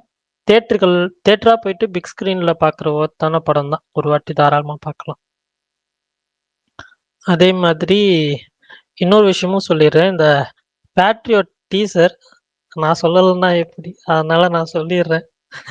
எனக்கு வந்துட்டு இவங்க 2 பேரும் சேர்ந்து நடிக்கிறாங்க இவ்வளவு வருஷம்ன்றப்போ, நீங்க எல்லாம் கொஞ்ச நாள் முன்னாடி பேசிட்டு இருந்தீங்க ரஜினி கமல் சேர்ந்து படம் பண்ணுவாங்களா? அந்த மாதிரி ஒரு ஃபீல் தான். மோகன்லால் மம்முட்டி 2 பேரும் சேர்ந்து பண்றாங்க. அந்த படத்தோட டீசர் யாரும் பேசல. ஸோ அதனால நானாவது எனக்காக நான் பேசுறேன். கடைசியா பேசுறதுக்கே வச்சிருக்கேன் பாரு. நீங்க பேசிட்டு நான் சொல்றேன். ஓகே. மோகன்லால் மம்முட்டி ஃபஹத் ஃபாசில் அப்புறம் இன்னும் நிறைய பேர் இருக்காங்க. Multi starrer film. டீசர் நான் பார்த்தேன். நான் வந்து இந்த ஒரு ஜானர்ல வரும்னு நான் எக்ஸ்பெக்ட் பண்ணல. த்ரில்லர் தான். எனக்கு டீசர் உண்மையிலேயே ரொம்ப பிடிச்சிருந்துச்சு. பட் சம்திங் மிஸ்ஸிங் லைட்டா. படம் வரட்டும் பார்ப்போம். இந்த படத்து மேல ஹை ஹோப்ஸ் இருக்கு. மோஸ்ட் லைக்லி இந்த படத்தை நான் கேரளால பார்க்கணும்னு ஆசைப்படுறேன். ஏன்னா வந்து அந்த ஒரு பெரிய ஸ்கிரீன்ல அந்த ஒரு வைப்ல என்னைக்கு ரிலீஸ் பரணி? என்னைக்கு ரிலீஸ்? என்ன சொல்லல. நெக்ஸ்ட் இயர் ஒருவேளை ஏதாவது லீவ் நாள் வந்துச்சு அப்படின்னா கேரளாக்கு போவோம். நான் அந்த படத்தை கேரளா பார்க்கணும்னு ஆசைப்படுறேன். டைட்டில் வச்சிருக்காங்க. இன்னும் Jan 26 தானே ரிலீஸ் பண்ண போறாங்க. தெரியல. ஏன்னா டீசரை பொறுத்த வரைக்கும் நான் பார்த்த உடனே முடிவு பண்ணது, மைண்ட்ல தோணுது என்னன்னா, நீங்க சொன்ன அதே வார்த்தை, ரஜினி கமல் இணைஞ்சு நடிக்கிறாங்கிறப்ப இது மாதிரி தான் அவங்க படம் எடுக்கணும். நீங்க வந்து கேங்ஸ்டர்ஸ் படம் 2 வயதான கேங்ஸ்டர்ஸ் பண்றாங்க அப்படி போகக்கூடாது. ஒண்ணு இது மாதிரி போகணும், இல்ல லைட் ஹார்ட்டடா காமெடிக்கு போயிடணும். இது வந்து எனக்கு தெரிஞ்சு இது மாதிரி ஒரு நல்ல கான்செப்டா தெரியுது. எப்படின்னா வந்து இந்த ஒரு த்ரில்லராகவும் அதே சமயம் பார்த்தீங்கன்னா மல்டி ஸ்டாரர்லயே இதுவும் பெரிய மல்டி ஸ்டார் இது. ஆனா அதுலயும் அந்த ஒரு டெரரிசம் ஆங்கிளும் இருக்கு, ஒரு டெக்னிக்கல் ஆங்கிள் இருக்கு, அந்த த்ரில்லர் ஆங்கிளும் இருக்கு. அந்த எனக்கு இது ஸ்பை ஆங்கிள் அது எல்லாமே இருக்கு. அப்புறம் அந்த எப்படி சொல்றது, இது சொல்லுங்க, ஒரு பேட்ரிசமா, அந்த பேட்ரிசமும் இருக்கு. எல்லாமே இருக்கு. அப்படிங்கிறப்ப எனக்கு வந்து இந்த மாதிரி படம் பண்றப்போ ஒரு ஸ்டார் கேஸ்டிங் வந்து சூப்பரா இருக்கும். எனக்கு வந்து மோகன்லால் மம்முட்டி 2 பேரும் சேர்ந்து பாக்குறது ஒரு போனஸ். அப்படின்னா கூடுதலா பாத்தீங்கன்னா பகத் பாசில், குஞ்சப்பா போபன், இவங்க 2 பேர் இருக்காங்க. அப்படிங்கிறப்ப அதான் சொல்றேன், நயன்தாரா தேவதி இவங்கெல்லாம் விட்டுருங்க.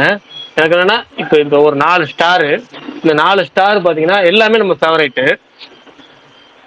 எல்லாரும் ஒரு படம் ஒரே படத்துல, அது த்ரில்லர் படம். அப்படிங்கிறப்ப வந்து சும்மா ஜஸ்ட் இல்லாம எனக்கு பாக்குற டீசர் பாக்குறது ஒரு சின்ன பட்ஜெட், அவங்க பெரிய ஆக பட்ஜெட் கிடையாது. நல்ல ஒரு மீடியம் பட்ஜெட்ல நல்ல விஷுவல்ஸும் சூப்பரா இருக்கு. ஒரு குவாலிட்டியான விஷுவல்ஸ் நல்லா பாக்குறதுக்கே நல்லா இருக்கு எனக்கு. ஆனா டீசர் பார்த்த வரைக்கும் இது ஒரு மம்முட்டி படம் தான் போல இருக்குங்கிறதா. இது எல்லாம் ஸ்டார் கேஸ்டிங் வச்சு பார்த்தாலும் என்ன பண்ணாலும் இத்தர் மம்முட்டி ஹீரோ அடிக்கிற படம், அதுல மோகன்லால் பகத் பாசில் கொஞ்சம் பக்கம் ஓப்பன் இவங்களாம் அடிக்கிறாங்க போல தான் தெரியுது. Most likely think so. பார்ப்போம் எப்படின்னு சொல்லிட்டு. சரி, அது சொல்லி முடிச்சுட்டு இது தக் லைஃப்ல ஒரு டைலாக் வரும். பட் நான் இப்போ இதை சொல்ல போறது நினைக்கும் போது அந்த என்ன டைலாக்னு பிரகாஷ் ப்ரோக்கு புரியும். இருந்தாலும் சொல்றேன். த கேம் அப்படின்ற ஒரு நெட்ஃபிளிக்ஸ்ல ஒரு சீரியஸ் வந்திருக்கு. அந்த சீரியஸ் இந்த காந்தாரா முடிச்சுட்டு வந்து பிரகாஷ் ப்ரோ ட்வீட் பண்ணியிருந்தார். பார்ப்போம் 12:30 சம்திங் ட்வீட் பண்ணியிருந்தாரு. இந்த மாதிரி வந்திருக்கு, தில்ல ஜனனாலே பார்ப்போம்ல, நம்மளும் பார்ப்போம், ஸ்டார்ட் பண்ணுவோம்னு சொல்லிட்டு. சரி ஆமாம்ல வந்திருக்கலன்னு சொல்லிட்டு நானும் ஸ்டார்ட் பண்ணேன். மொதல் எபிசோடு பார்த்தேன், ஒரு மாதிரி டவுன் ஆயிட்டேன். சரி ஏதாவது சொல்லுவாங்க சரின்னு சொல்லிட்டு 2வது எபிசோட் பார்த்தேன். என்னடா அது சரியில்லையே அப்படின்ற மாதிரி ஆயிடுச்சு. ஏதாவது இருக்கும் அப்படின்னு சொல்லி கஷ்டப்பட்டு 3வது எபிசோட் பார்த்தேன். அதுக்கப்புறம் 4வது எபிசோட் பார்த்தேன். ஒரு மாதிரி டோட்டலா வந்துட்டு தேராது போலன்னு நினச்சிட்டேன். சரி இன்னும் 3 எபிசோட் தானே இருக்குன்னு பார்த்தேன். 7 எபிசோடும் பார்த்துட்டேன். எனக்கு மன உளைச்சலுக்கு ஆளாயிட்டேன். இது கேமிங் ரிலேட்டடா ஒரு கான்செப்ட் போகுது.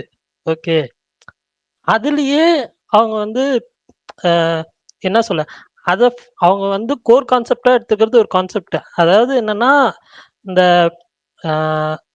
அது எப்படி சொல்றதுன்னு தெரியல.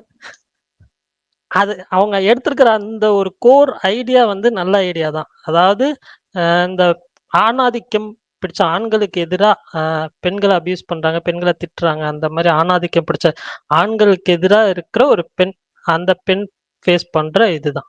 பட் அதுக்குள்ள இந்த கேமிங் கொண்டு வந்து இந்த கேமிங் அதை அதை பேக்ட்ராப்பா வச்சு ஒரு கதைக்களம் அப்படின்றப்போ அதுல கொஞ்சமாச்சு ரிசர்ச் பண்ணணும், இல்லைன்னா அது எப்படி ஒர்க் ஆகும்னு தெரிஞ்சுக்கணும். அதுக்கப்புறம் வந்து ரைட்டிங் பண்ணணும். இதை ரைட் பண்ணது அங்கேயே வந்துட்டு நிறைய வந்து மிஸ்டேக்ஸ் இருக்கு. அது இல்லாம இத டைரக்ட் பண்ணது அதுக்கு மேல இது. எனக்கு இதுல ஒரு சீன் கூட பிடிக்கலங்க. ஏதாவது ஒரு சீரியஸ் பார்த்துட்டு எனக்கு தெரிஞ்சு 3.5 மணி நேரம் 3.25 மணி நேரம் நினைக்கிறேன்.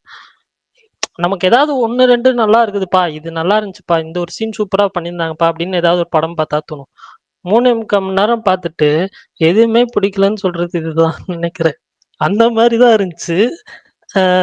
எனக்கு நெட்ஃப்ளிக்ஸ் இதை எப்படி அக்செப்ட் பண்ணாங்கன்றது இன்னும் ஷாக்கிங்கா இருந்துச்சு. ஏன்னா எனக்கு தெரிஞ்ச தமிழ்ல வந்து ஒரு சீரியஸா நெட்ஃப்ளிக்ஸ் வந்து எடுத்து பண்ணியிருக்காங்களா அப்படின்னு எனக்கு தெரியல. நெட்ஃப்ளிக்ஸ் படம் பண்ணியிருக்காங்க, ஆந்தாலஜி பண்ணியிருக்காங்க, அதெல்லாம் ஓகே தமிழ்ல. பட் சீரியஸா எடுத்து பண்ணியிருக்காங்களான்னு எனக்கு தெரியல. Correct me if I am wrong. But அப்படி ஒரு ஆப்பர்ச்சுனிட்டி கிடைக்க நிறைய பேர் வெயிட் பண்ணிட்டு இருக்காங்க. நிறைய பேர் ஜீஃபேல பண்றாங்க, சோனில பண்றாங்க, அதெல்லாம் ஓகே. பட் அப்படி ஒரு ஆப்பர்ச்சுனிட்டி கிடைக்கிறப்போ ஒரு நல்ல இதா பண்ணணும்ல. அதுதான் வந்து ஒரு மாதிரி எனக்கு லைட்டா காண்ட் ஆயிடுச்சு, கடுப்பாயிடுச்சு இதை பார்த்து முடிக்கிறப்போ. அதுவும் அந்த கேமிங் ஆங்கெல்லாம் கொண்டு வந்து சம்பந்தம் இல்லாம போகுது. அவங்க ஒரு கோர் கதை எடுக்கிறீங்கன்னா அதுக்கு வந்து கொஞ்சமாச்சு அது எப்படி ஒர்க் ஆகும், என்ன டெக்னிக்கல்னு கொஞ்சமாச்சு விசாரிச்சு அதை பத்தி எடுங்க. அது மட்டும்தான், அவ்வளவுதான். இது வந்து எனக்கு ரொம்ப டிசப்பாயிண்டிங்கா இருந்துச்சு. எனக்கு சுத்தமா ஒர்க் ஆகல. அவ்வளவுதான் முடிஞ்சு. பிரகாஷ், நான் அந்த டயலாக் இத்துடன் விளையாட்டு செய்திகள் முடிவடைந்தன. அடுத்தபடியாக இட்லி கடையை எடுத்து நொறுக்குவார் ஆதிபு. ஏன் நொறுக்கணும்? எங்க அவர் ரிவ்யூ சொல்ல சொன்னீங்க. அதுதாங்க, நல்ல படம் தாங்க.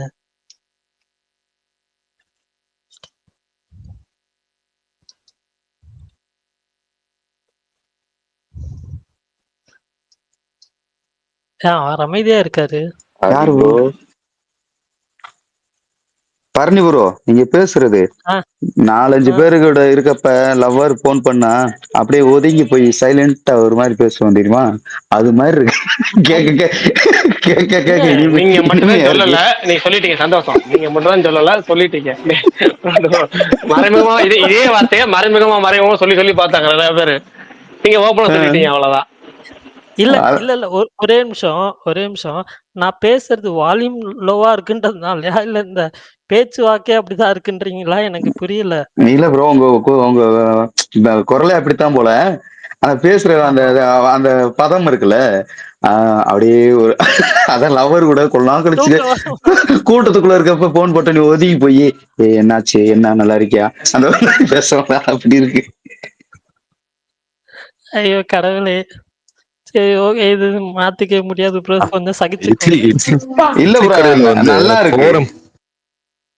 Okay, okay. இட்லி கடையில கோர் எமோஷன் வந்து நல்லா ஒர்க் அவுட் பண்ணியிருந்தாப்ல. பட் என்னன்னா அந்த ராயன்ல இருந்த அதே மாதிரியான சில மிஸ்டேக்ஸ் இதுல இந்த மாதிரி இருந்துச்சு. லைக் லாஜிக்கலா இருக்கட்டும், அந்த மாதிரி இதெல்லாம் இருந்துச்சு. பட் கோர் எமோஷன் வந்து நல்லா ஒர்க் அவுட் பண்ணியிருந்தாப்ல. லாஜிக்னு எதை சொல்ல வரோம்னா லைக் இப்போ அந்த ஊர்ல வந்து அதை போட்டு காமிச்ச விதத்துல பார்த்தா ரொம்ப சொற்பமான நபர்கள் தான் இருக்க மாதிரி இருந்துச்சு. ஸோ அந்த சொற்பமான நபர்கள் வந்து ரெகுலரா இட்லி சாப்பிட்றவங்க எத்தனை பேர் இருப்பாங்க அப்படின்னு ஒரு கேள்வி இருக்கு. ஏன்னா இப்போ காலையில ஒரு 10 பேர் சாப்பிட்றாங்க, அவ்வளவுதான். மதிய டைம்ல யாரும் இட்லி சாப்பிட வாய்ப்பு இல்லை. அந்த ஈவினிங் கொஞ்சம் கொஞ்சம் பேர் சாப்பிடுவாங்க, அவ்வளவுதான் இல்லையா? ஸோ அந்த ஒரு விஷயத்த வந்து இன்னும் கொஞ்சம் வேற மாதிரியான ஒரு இடத்துல காட்டிக்கலாமோ, அதெல்லாம் கொஞ்சம் ஒர்க் அவுட் பண்ணிக்கலாமோன்ற மாதிரி இருந்துச்சு. அது இன்னும் கூட இன்னும் நல்லா ஒர்க் அவுட் ஆயிருக்கும் அப்படின்னு எனக்கு தோணுச்சு.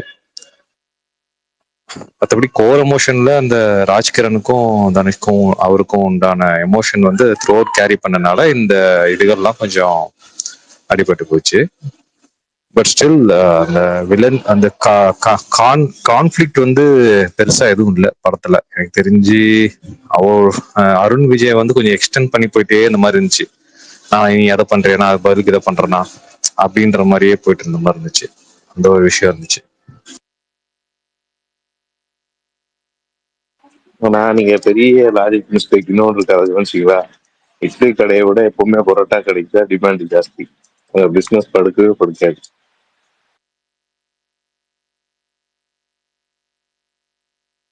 இப்ப சொன்னது யாரு? இப்ப பேசினது யாரு?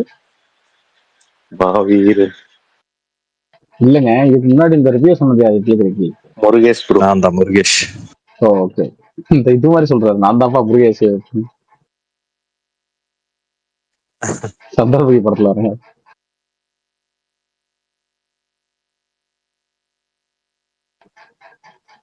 ரோஸ்டர் பாய், நான் நேத்தே சொல்லிட்டேன் இட்லி கடைக்கு எனக்கு இட்லி கடை பெருசா ஓவரால் எனக்கு பெருசா கனெக்ட் ஆகல, ஒர்க் ஆகல. ஆனா ரைட்டிங்கா எனக்கு சின்ன சின்ன இடங்கள் ஐடியா லெவல்ல ரொம்ப பிடிச்சிருந்துச்சு. ஒரு 4-5 இடம் ரொம்ப பிடிச்சிருந்துச்சு. அப்புறம் ஒரு டைரக்ஷன் அதை ட்ரீட் பண்ண விதத்துல எனக்கு ஒரு 4-5 இடம் பிடிச்சிருந்துச்சு. அப்புறம் அந்த தாத்தாவோட கேஸ்டிங், அந்த மாதிரியான விஷயங்கள், அந்த சீனை ட்ரீட் பண்ண விதம் ரொம்ப ப்ரெடிக்டபிளா இதுதான் வரப்போகுது நமக்கு முன்னாடியே தெரிஞ்சாலும் கூட அவர் பேசக்கூடிய டயலாக் முதற்கொண்டு இந்த டயலாக் தான் வரப்போகுதுன்னு நமக்கு தெரியும். அந்த சாப்பிட்டு பார்த்துட்டு அவர் என்ன சொல்ல போறாருன்றது முதற்கொண்டு இதுதான் வரும்னு நம்ம கெஸ் பண்ண முடிஞ்சதுதான். ஆனா அது வரும்போது 100% நமக்கு தெரிஞ்ச ஒரு விஷயத்தை பார்க்கும்போதும் கூட அதை நல்லா ப்ரெசென்ட் பண்ண முடியுதுன்றது இருக்குல்ல, அதெல்லாம் சூப்பர் ஆன்சர். இந்த மாதிரி குட்டி குட்டியான நிறைய விஷயங்கள் ரசிச்சு, ஆனா ஓவராலா எனக்கு பெருசா கனெக்ட் ஆகல ஒரு விஷயம் கடையில. அப்புறம் மெயின் திங்கே எனக்கு அந்த புல் டவுன்னு சொல்லுவாங்க.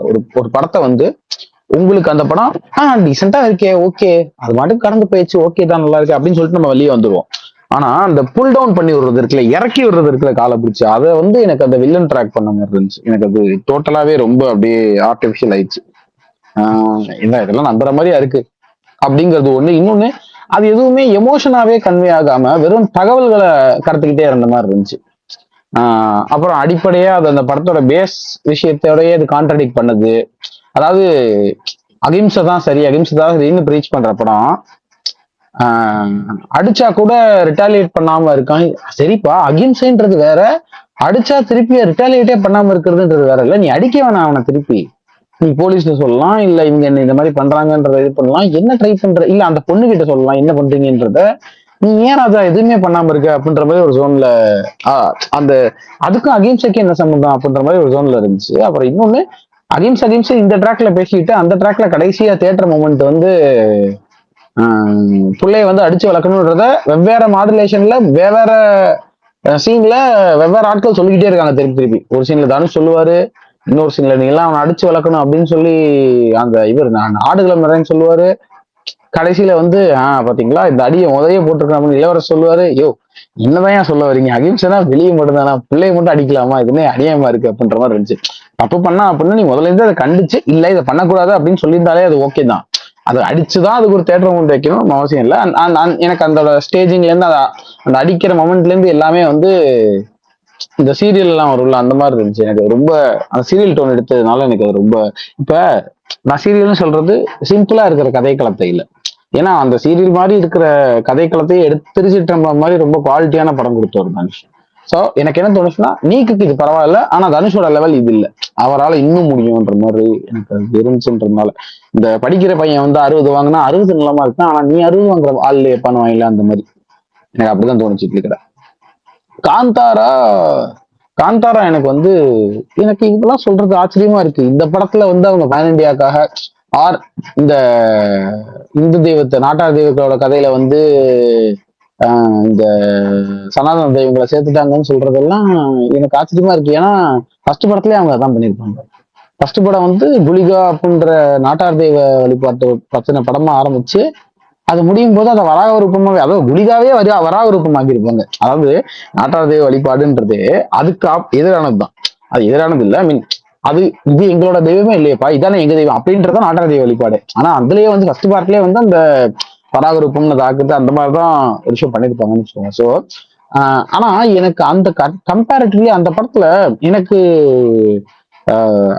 காண்டாரா ஒன்லயே வந்து எனக்கு அந்த கடைசி 20 நிமிஷம் தான் பிடிக்கும். அந்த கிராஃப்டாவும் சரி அந்த இதுவும் சரி கடைசி 20 நிமிஷம் பிடிக்கும். அப்புறம் அந்த ஹட் ஃபைட் ஒன்று வரும், குடிசைக்குள்ள ஒரு ஃபைட் ஒன்று போடுவாங்க, அது பயங்கரமா இருந்துச்சு. ஆனா அந்த படத்தோட அடிப்படை ஐடியாவா ஒன்று டிஸ்கஸ் பண்ண அதோட முடிவுல எனக்கு உடன்பாடு இல்லை. இந்த ரேஞ்சர் கிட்ட எல்லாத்தையும் ஒப்படைச்சிரு, ஃபாரஸ்ட் ரேஞ்சர் தான் அப்படின்றது அது வந்து எனக்கு கருத்தில்லாத உடன்பாடு இல்லைன்னா கூட படமா அதை செட்டப் பண்ணதுல சூப்பரா பண்ணிருப்பாங்க அந்த விஷயத்த முதல்ல இருந்தே. அப்ப எனக்கு அதோட லவ் ட்ராக் சுத்தமா ஒர்க் ஆகாது காந்தாரால, அது கொஞ்சம் கடுப்பாவே இருக்கும். அப்புறம் ஒரு மாதிரி அதோட காமெடி எல்லாம் எனக்கு காந்தாரால ஒர்க்கே ஆகாது. மேபி அது நேட்டிவ்ல பார்த்தா ஒர்க் ஆகுமா தெரியல, ஆனா எனக்கு அது ரொம்ப ரெக்ரெசிவா இருந்துச்சுன்றது வேற. பட் என்னடா இது இது இது ரொம்ப பழைய காலத்து இதெல்லாம் இன்னுமா டைனோசார்னு ஒரு அழிஞ்சிட்டு இந்த காமெடி எல்லாம் அழிஞ்சிருச்சு அப்படின்ற மாதிரி தான் உட்காந்து பார்த்துட்டு இருந்தேன். ஸோ எனக்கு அந்த காண்டாரா 1ல வந்து கடைசி 20 நிமிஷம் மட்டும் தான் பிடிக்கும். இதுல வந்து ஜென்யூனாவே இப்ப எனக்கு இதுல ரூட்டடா இல்லையே, இது என்னமா போயிட்டு இருக்கு, ஒரு புராண கதைன்னு ஆரம்பிச்சு கதையா அந்த ஸ்டோரியாவோ இல்ல இதுவாவோ நீ எதுவுமே எக்ஸைட் பண்ணல இந்த படத்துல. ஆனா உழைப்பாவும் மேக்கிங்காவும் நீ உண்மையிலே உழைச்சிருக்கப்பா அப்படின்னு ஒண்ணு இருந்துச்சுல, அது இருந்துச்சு. நிறைய பேர் சொன்னாங்க ராஜமௌலியோட on par with Rajamouli level இருக்குன்னு, எனக்கு அதை தோணல. ஏன்னா ராஜமௌலியோட இதுல வந்து ஷார்ட்டுக்கு சின்ன சின்ன மெனக்கல் இருக்கும். அதாவது நான் சொல்றது அந்த சீனே முடிஞ்சிருக்காது, ஒரு ஷார்ட் தான் இருக்கும். என்ன ஷார்ட்ராது அப்படின்ற மாதிரி ஒரு விஷயம் இல்லை. அந்த மாதிரி அந்த படத்துல ஒரு 50 ஷார்ட் இருக்கும் அட்லீஸ்ட், குறைந்தபட்சம் நான் சொல்றது. என்ன ஷார்ட்ராது அப்படின்ற மாதிரி ஒரு ஒரு ஒரு விஷயம் இருக்கும். அது ஒரு சின்ன விஷயமா இருக்கலாம், ஆனா அது எமோஷனை பயங்கரமா கன்வே பண்ணும் அந்த குட்டி ஷார்ட்ன்றது. இந்த இது RRRல வந்து அந்த அவன் வந்து ராம் சரண் வந்து அந்த லத்தி இப்படி இறுக்கி பிடிக்கும் போது அவன் அப்படியே டக்குன்னு பின்னாடி ஓடுவாங்க, அந்த பின்னாடி டக்குன்னு லே பேக் ஆவாங்க. அந்த மாதிரி ஒரு ஒரு 10 ஷாட் இருக்கும் அதுல. அந்த மாதிரி அந்த ஒரு சீக்வன்ஸ்ல எடுத்துக்கிட்டா கூட அவ்வளோ இல்லை இதுல. அதாவது நான் கிரியேட்டிவா சொல்றேன், அவ்வளோ கிரியேட்டிவி அப்படியே செம்மையா இருக்கு அப்படின்ற மாதிரி எனக்கு தோணல. ஆனா உழைப்பு உண்மையிலேயே போட்டிருக்காங்க அப்படிங்கிறதும். அப்புறம் இன்னொருத்தர் சொன்னார்ல, யார் பாவியர் தான் நினைக்கிறேன், இவ்வளவு பெரிய பணத்தை போட்டிருக்காங்கன்னா எப்படின்னா ஆக்சுவலா ரிஷபம் ப்ரொடியூசர் நினைக்கிறேன். அதனால சோ இவங்க என்ன பண்ணிருப்பாங்க, மொத்தமா இதை எடுக்க போது எல்லாத்தையும் படத்துக்குள்ள போட்டுட்டு முடிச்சக்கப்புறம் ஷேர் வாங்கிக்கலான்ற மாதிரி இது பண்ணிருப்பாங்கன்னு நினைக்கிறேன். ஸோ அதனாலதான் எனக்குமே அது தோணுச்சு படம் பார்க்கும்போது, அப்படியே மொத்த செலவையும் தூக்கி இதுல ப்ரொடக்ஷன்ல போட்டிருக்காங்க, நல்லா இருக்கு அப்படின்ற மாதிரி. இன்னொன்று விஎஃப்எக்ஸ் வந்து எனக்கு சீரியஸா அந்த அந்த குரங்கு வர்ற அந்த ஒரு இடங்கள், சில இடங்கள் மட்டும், அந்த பெரிய குரங்கு அந்த குட்டி குரங்குகளும் வர இடம் மட்டும் எனக்கு கொஞ்சம் விஎஃப்எக்ஸ் லைட்டா இதுவா இருந்துச்சு, மற்றபடி நல்லதா இருந்துச்சு. எனக்கு மெயினா இந்த படம் வந்து எனக்கு அப்புறம் கதையாவும் இதுவாகவும் கூட எனக்கு ரொம்ப ஒரு மாதிரி இந்த காமெடிலாம் சுத்தமா இருக்கால, இந்த காமெடி போர்ஷன்ஸ் எல்லாம் எனக்கு அதெல்லாம் வந்து இதுவா இருந்துச்சு. ஒன்னே ஒண்ணு எனக்கு இது ரொம்ப பிடிச்சிருச்சு அப்படின்னா அந்த ஷோமேன்ஷிப்னு சொல்லுவாங்க, இந்த ஷோமேன் அப்படின்னு சொல்லுவாங்க, ஒரு ஆள் வந்து ஒரு ஷோ காட்டுறது அப்படின்னு. அந்த மாதிரி எனக்கு ரிஷபோட அந்த இந்த பர்ஃபார்மன்ஸ் வந்து பயங்கரமா இருந்துச்சு. அந்த இந்த ஒரு அந்த ஆள் ஒரு மாதிரி டிரான்சென்ட் ஆகி வேற ஏதோ ஒரு ஜோனுக்கு போயிடுறாப்புல, அது பண்ணும்போது மட்டும் அந்த குலிகாவா டிரான்ஸ்ஃபார்ம் ஆகும்போது மட்டும் அது அட்டகாசம் பண்றாப்புல, அந்த அந்த மேட்டர் வந்து பயங்கரமா பண்றாப்புல. ஸோ எனக்கு அது வந்து ரொம்ப பிடிச்சிருச்சு. ஆனா என்ன சொல்றது, அது அது டுவர்ட்ஸ் டேட் அதை கொஞ்சம் இழுத்துட்டாங்க அப்படின்றது. இப்போ ஃபர்ஸ்ட்ல நம்ம பார்க்கும்போது ஆப்வியஸ்லி நமக்கு ஒரு இது இருக்கும்ல, டக்குனு என்னடா இப்படி ஒண்ணு நான் எதிர்பார்க்கலையடா அப்படின்னு ஒண்ணு இருக்கும்ல, அது இல்லை, நம்ம எதிர்பார்த்தே உட்கார்ந்து இருக்கோன்றதுனால அந்த அளவுக்கு இல்லைனா கூட ஆனா அவர் பண்றதை ரசிக்கிற மாதிரி இருந்துச்சு பயங்கரமா.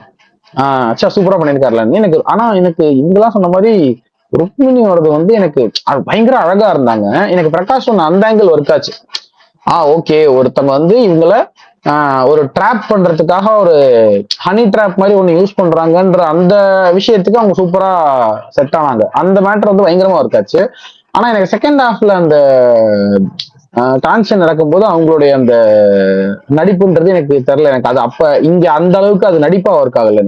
எனக்கு அது ரொம்ப ஒரு மாதிரி பாவம்பா அந்த பிள்ளைய போய்கிட்டு அப்படின்ற மாதிரி ஒரு ஜோனுக்கு போயிடுச்சு. எனக்கு அந்த இது வரல, அந்த எண்ட்ல வந்து அந்த இது வரல, நடிப்புல அது வரல எனக்கு அந்த செகண்ட் ஹாஃப்ல அவங்களோட இதுல. ஸோ ஆனா அகைன் இதோட எண்டெல்லாம் கொஞ்சம் அப்படியே ரொம்ப கொச கொசன் ஆக்கிட்டாங்க அந்த இந்த இதெல்லாம் வரும்போது, திருப்பி அந்த இதெல்லாம் வரும்போது. பட் மற்றபடிக்கு எனக்கு இது அதை தவிர மீதி அப்புறம் செகண்ட் ஹாஃப்ல கிட்டத்தட்ட அந்த ஒரு செகண்ட் ஹாஃபோட முதல்ல அந்த ஒரு 10 நிமிஷம் எல்லாம் முடிஞ்சதுக்கு அப்புறம் ஒரு மாதிரி கொஞ்சம் கடுப்பே ஆயிடுச்சு. இப்ப என்னப்பா முடிக்கிறீங்களா என்ன கதை அப்படின்ற மாதிரி ஆயிடுச்சு. அந்த முதல் அந்த குளிகாசின் வந்ததுல இருந்து அந்த செகண்ட் குளிகாசின் வர்ற வரைக்கும் அப்பெல்லாம் ரொம்ப எரிச்சலே ஆக்கிடுச்சு. இப்ப என்ன பண்ண போறீங்க இப்ப அப்படின்ற மாதிரி ஒரு ஜோனுக்கு வந்துருச்சு. சரி ஓகே, அந்த லாஸ்ட்ல அந்த இது வரும்போது இன்னும் நல்லா இருக்கு. அது அந்த இது மட்டும் காட்டி இந்த இவ்வளவு ஆப்புக்கு அப்புறம் ஒரு சூப்பு அப்படின்ற மாதிரி, சரி இவ்வளவு நேரம் கஷ்டப்பட்டு உட்கார்ந்தல்ல, இந்தா உனக்காண்டி ஒரு ரிஷப்போட பெர்ஃபார்மன்ஸ் நீ பார்த்துட்டு கிளம்பு அப்படின்ற மாதிரி. ஸோ எனக்கு மொத்தமா இந்த படத்துல ஒரு 20 நிமிஷம் இருக்காச்சு. மீதி இடங்கள்லாம் சூப்பரா உழைப்பு போட்டிருக்கேன், நீ ஜெனியூனா ஏதோ ஒன்று ட்ரை பண்ணிருக்கேன், மேபி எனக்கு அது கனெக்ட் ஆகல அப்படிங்கிற ஜோன்ல தான் உட்காந்து பார்த்துட்டு இருந்தேன். எப்படி எனக்கு அப்புறம் கருத்தியல் ரீதியான கம்ப்ளைண்ட்ஸ்ன்றது அது கம்ப்ளைண்ட்ஸ் தான். அது வந்து இப்போ பேசுறதுக்கு இல்லை, அது மேபி ஃபார் அனதர் டே பேசுறேன். மற்றபடி எனக்கு இதுவா இருந்துச்சு. காந்தாராவா இட்லி கடையான்னு கேட்டா எனக்கு காந்தாரால வந்து கடுப்பேத்திருச்சு இந்த செகண்ட் ஹாஃபோட அந்த ஒரு சில பகுதியெல்லாம். ஆனா இட்லி கடை எந்த இடத்துலயுமே எனக்கு வந்து இப்ப ஏன்டா இங்க வந்து உட்கார்ந்துருக்கோம் அந்த மாதிரி இல்லை. ஏதோ நடக்குது, ஆனா எனக்கு அந்த அளவுக்கு கனெக்ட் ஆகல. இன்னும் ஃபாலிங் பிளாட்டா இருக்கு, நீ இது எப்படி பண்ணுவ தெரியுமா முன்னாடி, இன்னும் அது சாதாரணமா இருக்கே அப்படின்ற மாதிரி ஒரு ஜோனுக்குள்ளதான் நான் உட்காந்துட்டு இருந்தேன் ஒழிய ஏன்டா இங்க வந்தோன்ற ஜோன்ல எல்லாம் நான் அந்த படத்துக்குள்ள போகவே இல்லைன்றதுனால எனக்கு இட்லி கடை இதை வர பெட்டர். ஆனா எனக்கு ரெண்டுமே ஒரு காலம். ஓகே, கொஞ்சம் கண்ணை கட்டிடுச்சு. சரியா வழக்கம் போல ஊர் கத்துங்க அதுக்கு தான் வந்தது, வாரு போதும் அப்படின்னு நினைச்சு. ஊடு கத்தா என்னங்க எங்க ஒருத்தன் அவளை கஷ்டப்பட்டு பர்ஃபார்ம் பண்ணிட்டு இருக்காப்புல ஊடு கத்து பார்த்துட்டு கிளம்புறேன் அப்படின்னா என்னங்க அதெல்லாம் ஓனாயாங்க? சீரியஸா வார் போர்ஷன் கழட்டிடுச்சு, அதான் தோணுச்சு. ஏன்னா நேற்று ராத்திரி டைம் பாஸ் தான் கேட்டேன். அந்த கிளைமேக்ஸ் ஒரு சிவதாண்டவம் ருத்ர தாண்டவம், சரிப்பா அந்த போர்ஷனுக்கு வாங்க போது எனக்கு வாரு தோணுச்சு. சரிங்க, மணி 10:20 முடிச்சிடலாமா? Okay bye. இந்த கேள்வியை கேட்கறதுக்காக பாவம் ரொம்ப நேரமா வெயிட் பண்ணிட்டு இருந்தாரு. 10:20 ஆயிடுச்சு. ஆமா, நாளை பார்ப்போம். Bye bye. Bye bye bye. Thanks all.